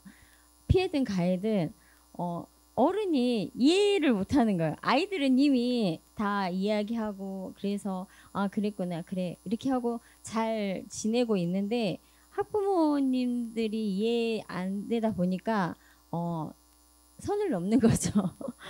그런 게 좀 안타깝고 주변의 말을 무조건 들으라는 건 아니지만 그래도 좀 들어주고 귀가 열려야 되는데 귀를 닫는 부분에 대해서 좀 안타깝더라고요.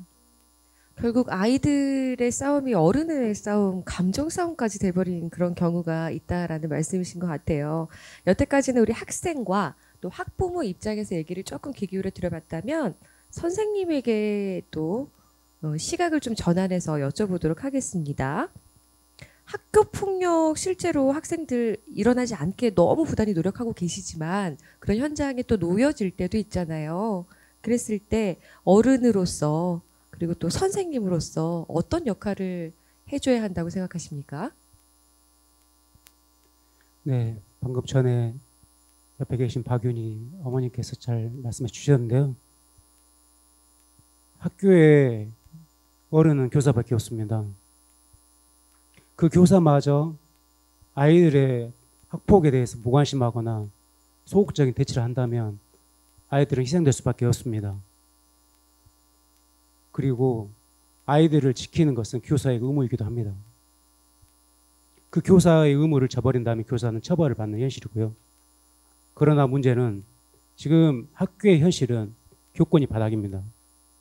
그리고 심지어 학폭의 문제 해결 과정 중에 교사가 고소, 고발을 당하기도 합니다. 심지어 선생님들이 학교를 떠나기도 합니다. 이러한 어려움 속에서 저 또한 어려움을 겪었고 우리 아이들을 지키고 싶은 마음에 제가 개인적으로 그동안 학교폭력 예방 7종 시스템을 만들었습니다. 이것은 만들게 된 계기는 우리 선배 선생님에게 여쭤봐서 그 노하우를 저에게 배웠고 그리고 제 나름의 연구와 실천으로 우리 학생들과 함께 만든 것입니다. 책자에 자세하게 나와 있습니다. 저는 교사로서 우리 아이들을 지키고 싶었고 과거의 학폭 피해자로서 아이들을 지키고 싶었습니다. 저는 그것이 교사로서의 역할이라고 생각합니다.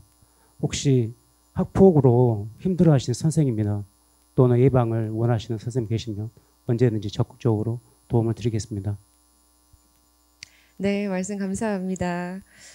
교수님을 모셔놓고 한마디도 여쭙질 않아서 이제 교수님 차례입니다. 예, 우리 학교 폭력으로 힘들어하는 학생들이 있다면 우리 어른들은 어떤 역할을 해줘야 한다고, 좀 주제가 방대하죠. 여쭙겠습니다. 네, 이제 피해 학생들이 저 같은 경우는 병원 진료실에서 만나는데 아마 다른 많은 분들이 얘기한 것처럼 병원 진료실에서 만났을 때도 제일 많이 하는 것은 다 말씀하신 것처럼 내 이야기를 정말 잘 들어주는 사람, 그 사람이 나한테 제일 필요하다.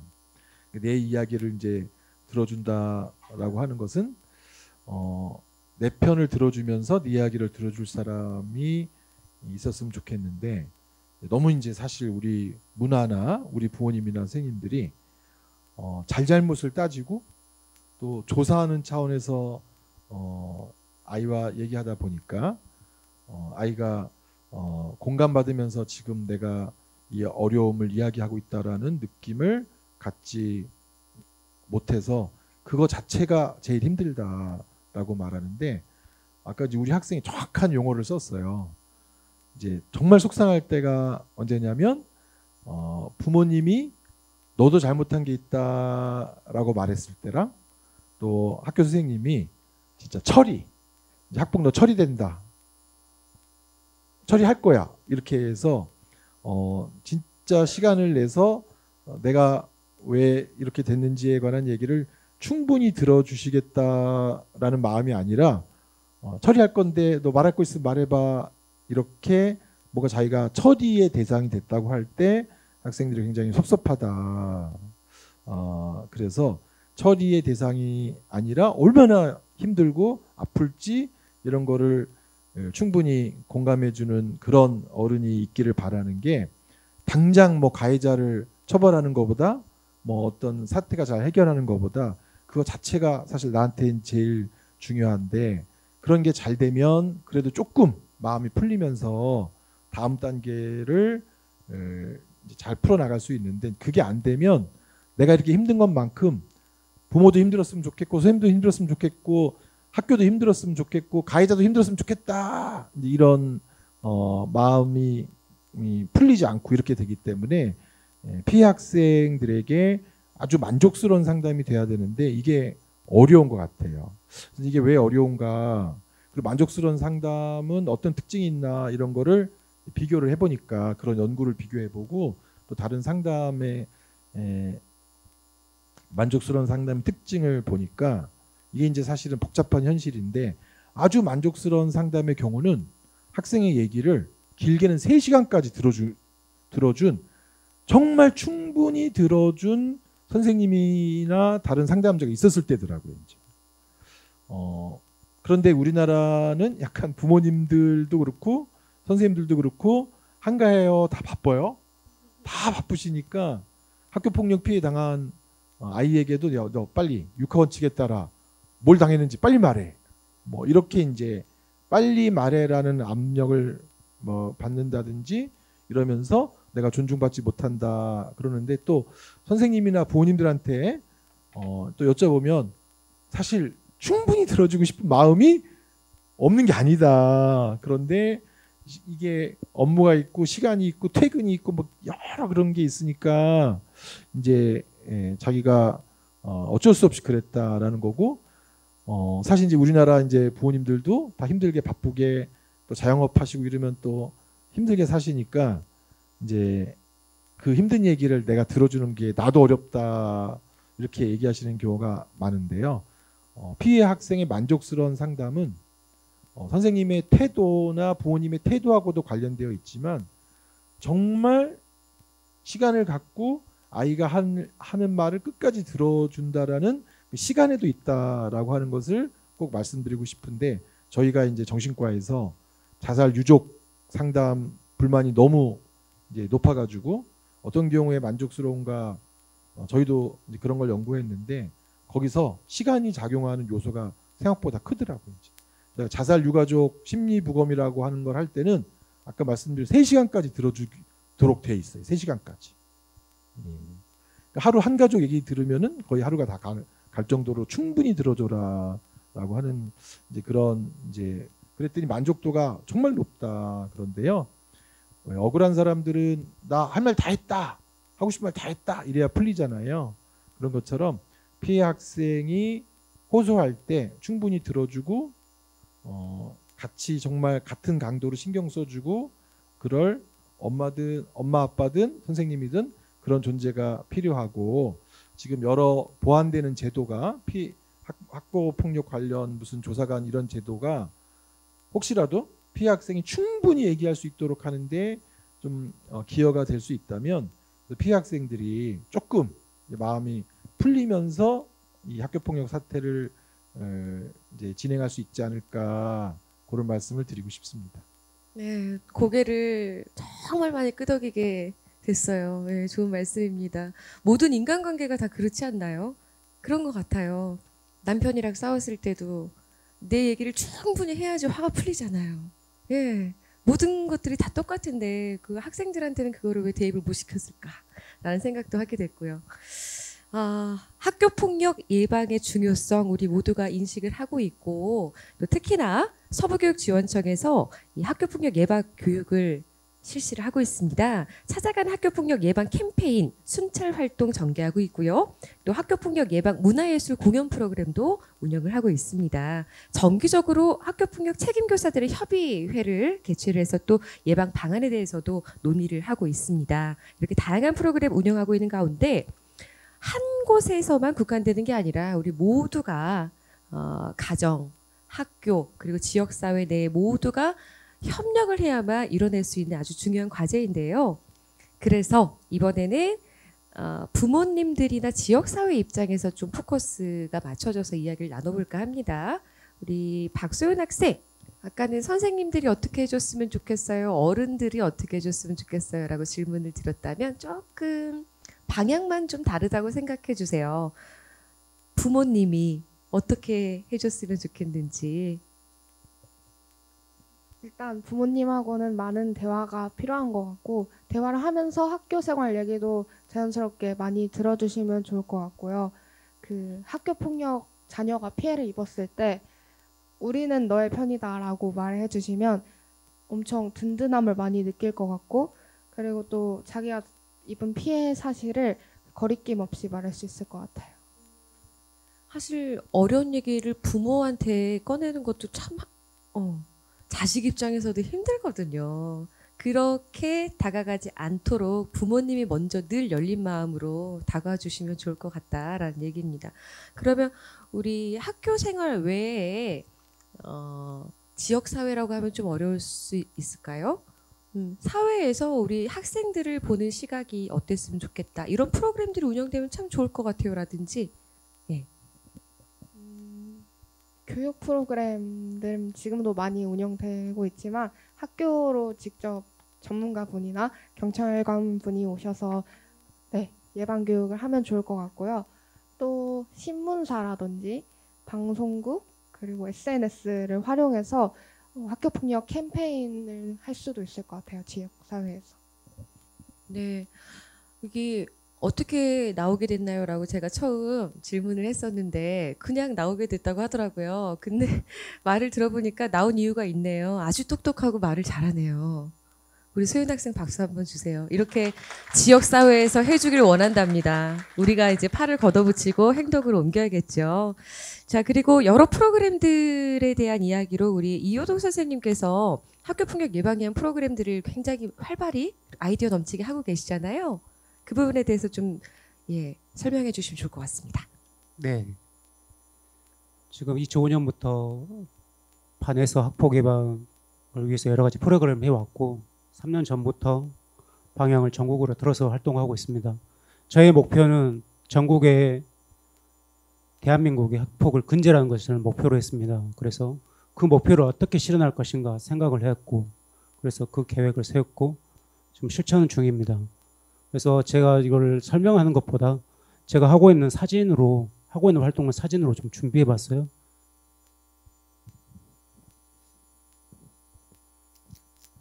잠시만요. 예, 자리를 잠깐만 죄송합니다.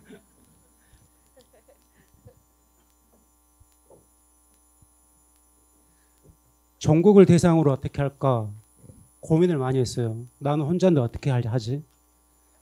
그러다가 문득 지금은 SNS 시대지, 인터넷으로 모든 걸 할 수 있지라는 생각에 SNS를 이용하고 그리고 책을 만들었습니다. 약간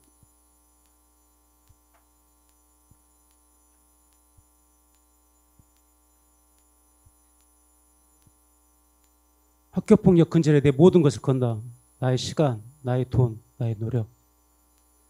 모르겠어요. 제가 교사라서 그런 건 아닐 겁니다. 저는 학폭의 어떤 피해자였고, 제가 회사원이었어도 이런 어떤 학폭을 정말 모든 것을 걸 정도로 한번 했을 거다. 저는 그런 생각을 해본 적도 있습니다. 제가 지은 책입니다. 따스한 바람 너에게 닿기를라는 책인데, 학교폭력으로 피해를 입은 피해자분들, 그리고 유가족분들, 그리고 피해 가족분들을 위해서 제가 쓴 시집이에요. 그림으로 박소영이라는 저 사람은 바로 저희 아내입니다. 제 아내가 그림을 그려줬는데 사실 그림을 그린 적이 없는 사람입니다. 그러나 제가 글을 썼고 이러한 취지로 책을 쓴다고 하니 그 다음 날부터 미술학원에 등록하여서 1년여간에 걸쳐서 그림을 그려주었습니다. 이렇게 만든 책을 제가 전국에 보냈습니다. 지금 보내신 서포는 학교폭력 피해 가족분들에게 보내주었고, 여러 지역의 교육청 그리고 교육센터, 학교폭력을 위해서 노력하시는 그런 센터에 제가 보냈습니다. 한 700여 권을 보낸 것 같습니다. 이 박스에는 100권의 책이 들어있습니다. 학폭 유가족분들과 피해 가족분들에게 전달되었습니다. 그리고 지금 현재 제가 진행하고 있는 게 있습니다. 제목을 보다시피 전국민 참여입니다. 이 학폭이라는 것은 전 대한민국을 대상으로 했기 때문에 온 전국 시민들이 관심을 가져줘야 된다는 그런 취지로 지금 2회입니다. 작년에 1회를 했고 올해 2회 학교폭력 예방시 공모전을 했습니다. 지금 현재 많은 분들이 저의 메일로 메일을 보내주고 있습니다. 그래서 시상 5분, 대상 10만 원, 특상 10만 원, 금상 10만 원, 은상 10만 원, 동상 10만 원입니다. 똑같이 분배입니다. 그 마음이 똑같기 때문에 똑같이 했습니다. 자, 이거는 1회 때입니다. 처음에는 상 3분만 했어요. 그러나 작년에 한 400여 분이 저에게 메일을 보내줘서 400명 중에 3명을 고른다는 것은 너무나 힘겨웠습니다. 그래서 전국에서 한 7분을 해서 이렇게 수상을 한 경험이 있습니다. 그리고 제가 이분들에게 특별한 어떤 부탁을 했어요. 저기 서울특별시 곽고은이 대부분 학생입니다. 한 80%가 학생이었고 그 중에 상당수가 학폭 피해자분들이었어요. 그래서 저와 많은 공감을 했었던 어떤 기억이 있습니다. 그리고 제가 했던 그 부탁은 이분들에게 각 지역에 해당 지역의 학폭 운동가로서 활동을 해달라는 부탁을 했습니다.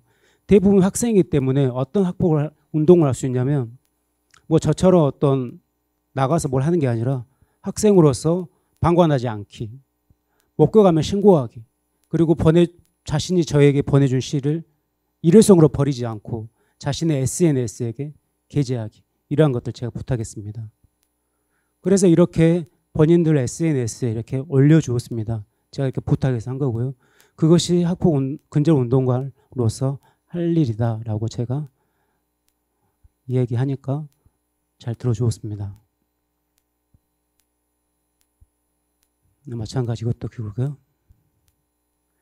저는 지금 네이버 카페 학교 피해자분들이 많이 계시는 곳에서 지금 활동하고 있습니다. 필명으로는 바람이 분다라는 제목으로 이름으로 활동하고 있고, 이곳에 쓰는 기사들은 제가 보내는 메시지들 그리고 위로의 글들, 이 안에서 많은 분들이 제게 쪽지를 주고 전화 상담도 하고 그렇게 저는 활동을 하고 있습니다. 이것은 제가 거리에 나갔습니다. 전국의 많은 거리에 나가서 이렇게 지금 사람들이 많이 있는 곳에서 지금 저 어떤 피켓을 보여주면서 운동을 하고 있습니다. 여기는 아마 대전일 것 같습니다. 이 사진을 찍어주신 분은 시민이에요. 처음에 그냥 이렇게 말합니다. 저 좀 사진 찍어주세요. 그러고 나서 저 피켓을 펴니다. 그러면 이분이 좀 깜짝 놀라죠. 이분이 갑자기 뭘 하는 거지? 그러면서 그분하고 대화를 해요. 저는 지금 학교폭력 근절 캠페인을 하고 있습니다. 라고 하면서 시민들에게 제 메시지를 전달하고 그렇게 활동을 하고 있습니다. 여기는 경기도 군포입니다. 마찬가지로 시민께서 저에게 찍어주셨습니다. 지금 이것은 전 라디오 프로를 진행하고 있습니다. 방송이 이미 강하다는 것을 알았기 때문에 제가 라디오를 진행하면서 이 방송을 통해서 학폭의 메시지를 전달하고 있습니다. 얼마나 지금 많은 학생들이 부모님들이 학폭으로 힘들어하는지 어떻게 해야 예방할 수 있는지 그 방법들을 전달하고 있습니다. 광주 FM 88.9 프로그램 제목은 글로스 음악을 진행하고 있습니다. 지금은 개인 상황상 잠시 쉬고 있고요.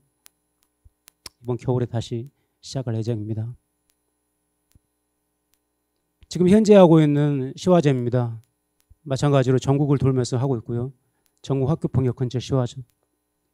제가 만든 책 그리고 아내가 그려준 그림을 가지고 약 25점의 작품을 만들어서 전시를 하고 있습니다.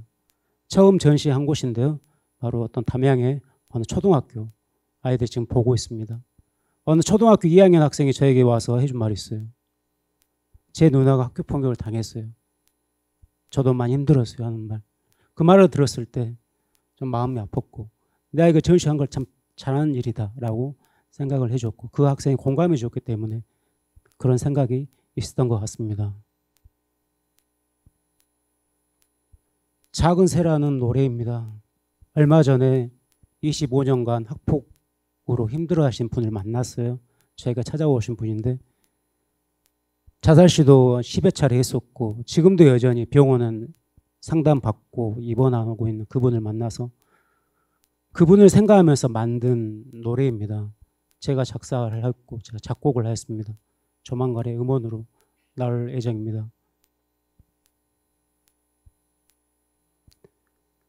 학교폭력 예방 7종 시스템입니다. 이 시스템을 제 책자 뒷면에 실었어요. 이걸 왜 실게 됐냐면 어느 학부 부모님께서 왜 혼자만 그거 하세요? 왜 다른 선생님한테 안 알려주세요? 혼자 하지만 말고 좀 알려주세요. 라는 그 말에 제가 책을 쓰게 됐고 그 책의 맨 뒷면에 저 시스템을 넣어가지고 전국에 보냈습니다. 저 시스템을 완성한 뒤로 그리고 반에 적용한 뒤로 단 한 건의 학폭도 일어나지 않았습니다. 그 전에는 수차례의 학폭이 일어났어요. 저는 막을 수가 없었죠. 왜냐하면 저는 대부분의 시간을 교무실에서 그리고 수업하는 데 있었기 때문에 반에 있는 시간이 거의 없었기 때문에 반에서 일어나는 학폭을 전 막을 수는 없었습니다. 학폭 방금 여러분이 보셨던 학교폭력 7종 시스템의 내용입니다. 저는 반장과 대위원을 뽑을 때 무조건 하나밖에 없습니다. 학폭을 신고해 줄 사람. 이거 하나면 됩니다.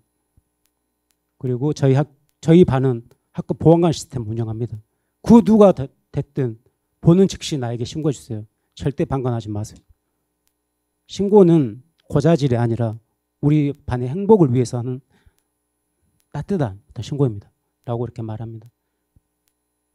그리고 이거는 제가 매년마다 하고 있는 바자회입니다. 저기 보이는 책, 인형들 다 500원, 100원입니다.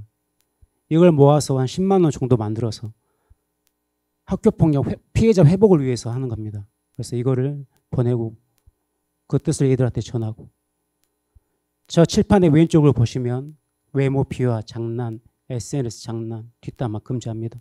저 문구는 1년 365일 적어 있습니다. 제가 애들한테 전하는 학폭 메시지고요. 또 다른 선생님들이 와서 저 메시지를 또 애들한테 또 반복해줘요. 애들은 세뇌 당하는 거죠. 학폭 예방.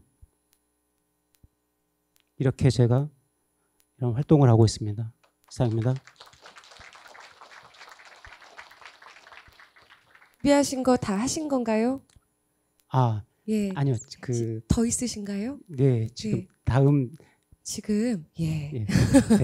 지금 알겠습니다. 선생님 예 앉아주시면 감사하겠습니다. 다시 한번 모실게요. 예. 다음에는요. 애초에 저희가 시간 한 3시간 잡고 하시죠. 예. 그러니까요. 시간이 2시간밖에 없어서 또 시간 관계상 빠르게 제가 진행하도록 하겠습니다. 그게 제 역할이니까요. 자, 마지막으로 한 말씀씩 여쭙고 마무리하고 또 여기 계신 분하고도 소통을 하는 것도 중요할 것 같아요. 우리 박유린 대표님, 뭐 이랬으면 좋겠다. 내가 실질적으로 보고 들으니 이런 부분은 조금 더 우리가 지향하면 좋겠다 하시는 말씀 마지막 한 말씀 부탁드리겠습니다. 아, 네. 너무 좋은 영상을 보고 제가 또 생뚱맞은 얘기를 하지 않은가 싶은데요.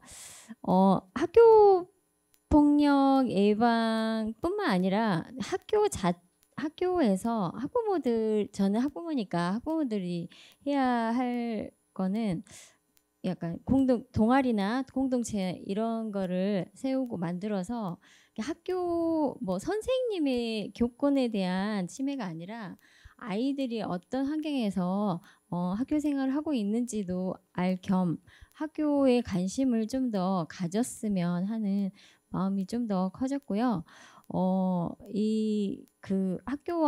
학교와 아이들의 소통을 통해서 갈등 관계를 협력 관계로 만들어가는 게 좀 중요하다고 생각합니다. 어느 책에서 갑자기 이걸 보다가 생각이 난 게 학교 폭력은 옳고 그름을 가리는 게 아니라 내가 힘들다는 거를 알아주는 거 그거라고 하더라고요. 그게 정말 중요한 것 같습니다. 감사합니다. 네, 거창한 게 아니라 학생이 됐든 선생님이 됐든 서로 간의 관심과 이해에서부터 모든 것이 출발하지 않나 다시 한번 생각하게 됩니다. 자, 이제 마이크를 넘겨볼까요? 우리 소윤 학생. 계속 바라는 점만 물어본 것 같아요, 제가. 하고 싶은 얘기 마음껏 해주세요. 학교 폭력은 심각한 사안이니까 학생들을 넘어서 부모님, 선생님, 그리고 학교, 지역사회 모두가 열심히 관심을 가져주시고 또 충분한 조치를 취해주시길 바랍니다. 네. 우리 김현수 교수님 마지막 말씀 한 말씀 더 청해 보겠습니다. 네, 저는 말을 많이 했는데요. 아까 우리 학부모님께서 말씀하신 얘기가 저도 제일 중요하다고 생각하는데 다른 나라의 사례를 봐도 그렇고 학교 폭력이 줄어들게 하는데 가장 큰 동력이 되었다고 하는 것은 사실 이제 참여와 소통이라고 생각해요. 그 노르웨이, 덴마크, 스웨덴에서 활동했던 아주 유명한 학교 폭력의 이론가 그분도 학교 폭력을 예방하는 가장 큰 행사가 뭐냐, 어떻게 해서 학교 폭력을 줄였냐 했을 때 거기는 이제 총회를 그렇게 열어서 학부모님들이 학교에 충분히 오시고 교사들하고 또 충분히 소통하고 학교에서 어떤 날 어느 장소에서 뭐 할 때 학교 폭력이 제일 많이 일어났다 이런 것도 공유하면서 학부모님들도 도와주시고 또 선생님들도 노력하고 이런 소통의 공동체가 회복되었을 때 이제 학교 폭력이 줄어들었고 또 이제 부모님들도 내 아이만 생각하는 그런 관점에서 우리 마을 아이다, 우리 고장 아이다. 그래서 내 아이 중심 관점에서 좀 우리 아이 중심의 관점으로 바뀌면서 어른으로서의 역할을 더 잘하도록 하는 이런 소통과 참여의 과정에서 학교 폭력이 많이 줄어드는 그런 성과를 얻었다고 해서 광주도 충분히 이제 여기 참여와 소통의 공동체를 만들 수 있는 높은 역량의 그런 시민들의 고장이라고 생각해서 그런 기회가 많이 생기기를 또 이런 기회를 통해서 다시 한번 기대를 해보도록 하겠습니다. 네, 좋은 말씀 감사드립니다. 학생들은 학생이니까요. 본인의 업무는 열심히 공부하고 잘 먹고 잘 크고 친구들이랑 사이좋게 지내고 본인 역할을 잘 해주시길 바라고요. 또 교사, 학부모, 지역사회 모두가 각자의 역할을 잘 수행해낸다면 행복한 사회가 만들어지지 않을까 생각을 합니다. 궁금하신 점이라든지 저는 이 얘기를 꼭 안 하면은 밤에 잠이 안 올 것 같습니다 하시는 분들 손 들어주시면 자유롭게 질문과 답변 이어가도록 하겠습니다. 네.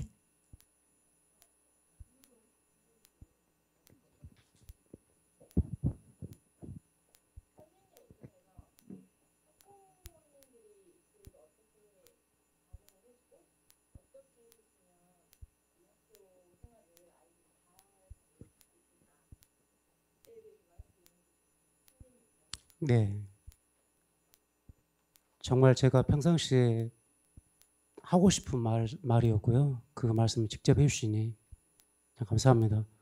우리 학부모님들에게 딱 두 가지를 제가 좀 부탁을 드리고 싶어요. 첫 번째는 우리 선생님들의 교권을 올려주십시오. 이 말은 우리 학생들에게도 부탁드리고 싶은 말이고요. 우리 부모님께서 할 수 있는 부분은 자, 이런 경험이 있어요. 어느 아버님께서 내 아들이 학폭이다. 학폭을 한 적이 없는데 학폭 가해자로 몰린 거죠. 그래서 뭐라고 제가 이제 물었죠. 어떤 행위를 했습니까? 라니까 내 아이는 성희롱 발언밖에 한 적이 없어요. 이게 무슨 학폭입니까? 라는 말을 들었을 때 아, 이래서 학폭이 없어지지 않는구나 라는 했습니다. 부모님께서 학폭을 알아야 됩니다. 그래서 제가 저기 아까 사진에는 없었지만 제가 거리에 나갔을 때 제가 만든 그 홍보물 있습니다. 개인 전단지. 그 개인 전단지를 가지고 시민들에게 뿌렸어요. 어머님들, 아버님들, 할머니, 할아버지들. 이 내용을 우리 아이들에게 전달해 주세요. 세 가지거든요. 뭐 다 아실 거예요. 친구가 당했을 때 모른 체 하지 말아주세요.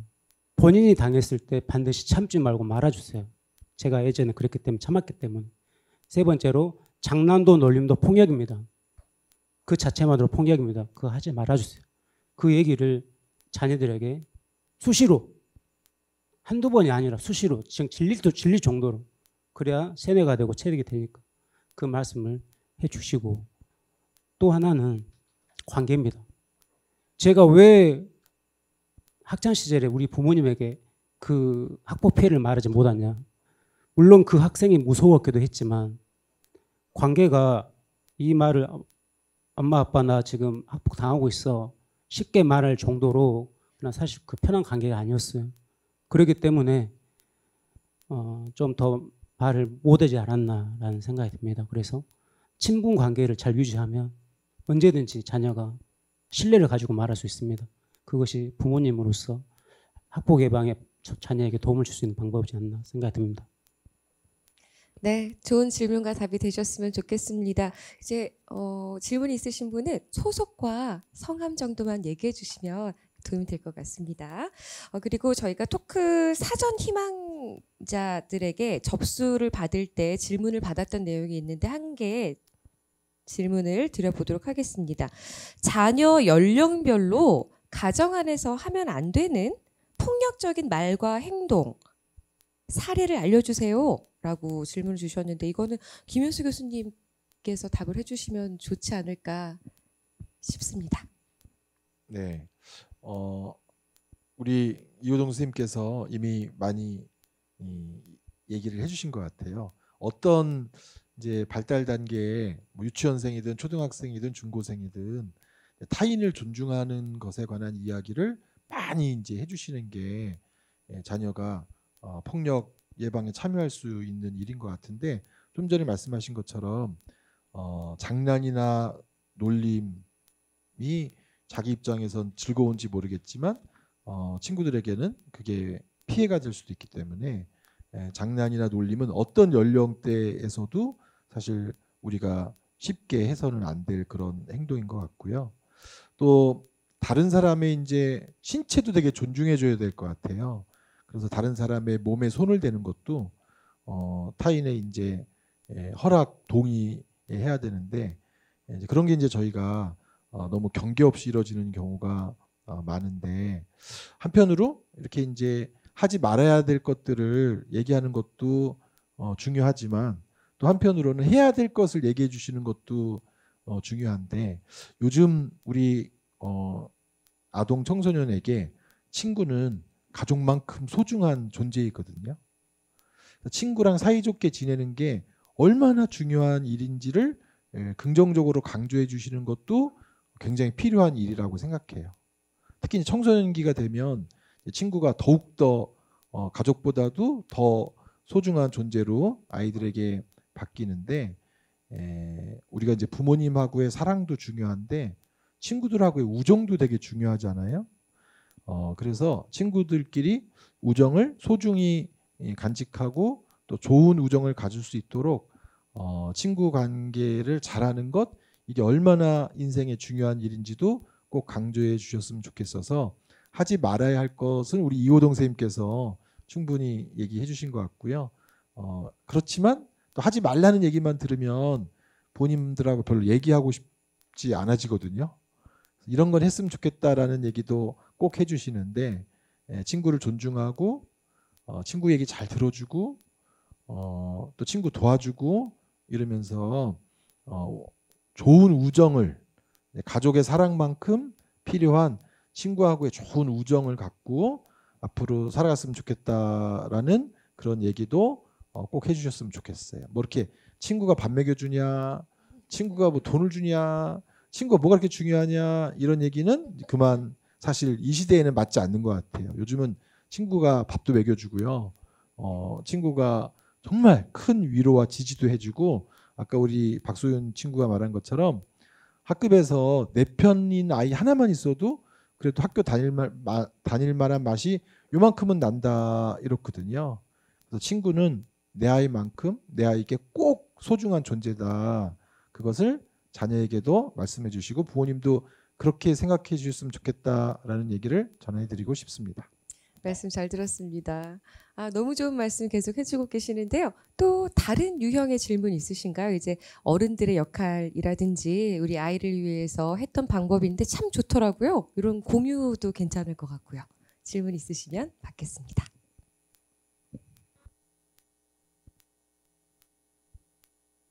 네. 그러면 여기서 마무리를 해도 괜찮을까요? 예. 있으셨어요? 네.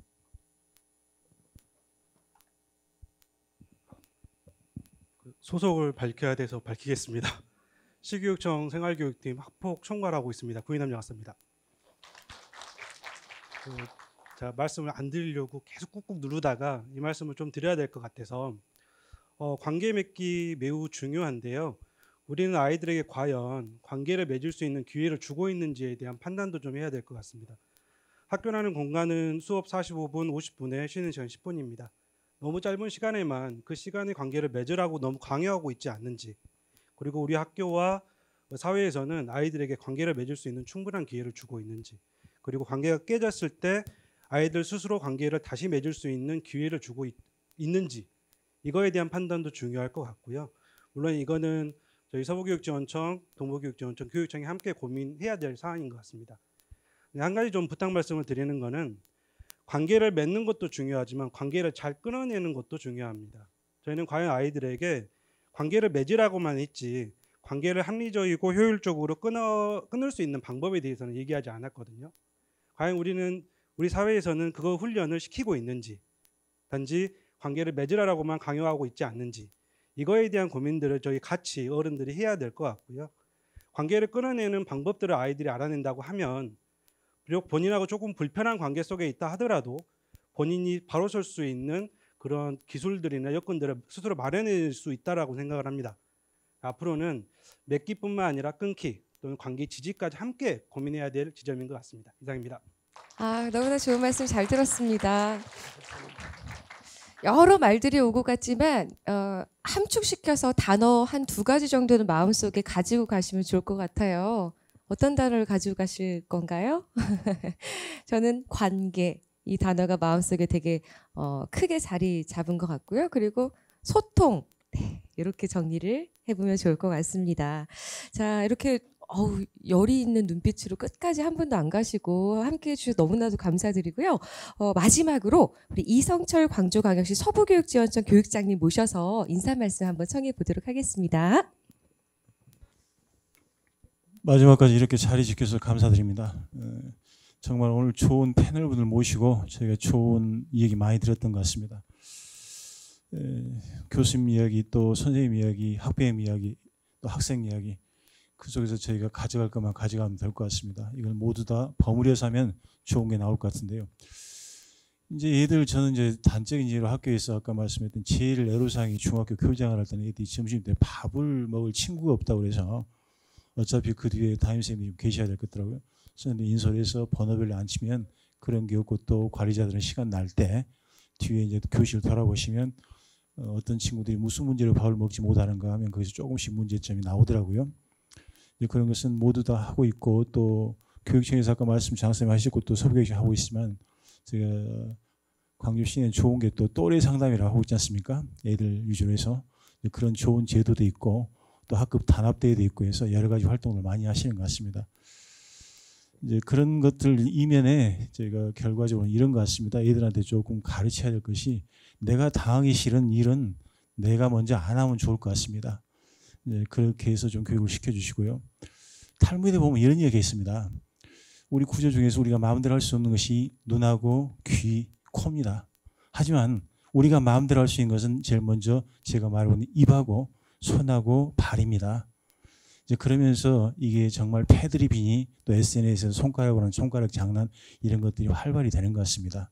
그런 것들을 모두가 우리 교육 3주체 거기다 합쳐서 밖에서 보고 있는 모든 기관의 어른들이 좀 합심한다면 저희들이 좀 밝고 명랑하게 클 수 있지 않을까 싶습니다. 오늘 이 토론에 정말 마지막까지 참석해 주시고 해주신 이 패널들에게 다시 한번 박수 한번 주십시오. 정말 마지막까지 자리 지켜주셔서 감사합니다. 감사합니다. 네, 이렇게 말씀을 끝으로 이 시간은 마무리하도록 하겠습니다. 각자의 자리에서 최선을 다해 주시길 응원드리고요. 또 이런 의미 깊은 자리가 자주 마련될 수 있도록 힘 모아주시면 감사하겠습니다. 학교폭력 예방을 위한 광주교육 희망 토크 모두 마무리하겠습니다. 함께해 주신 여러분 감사합니다.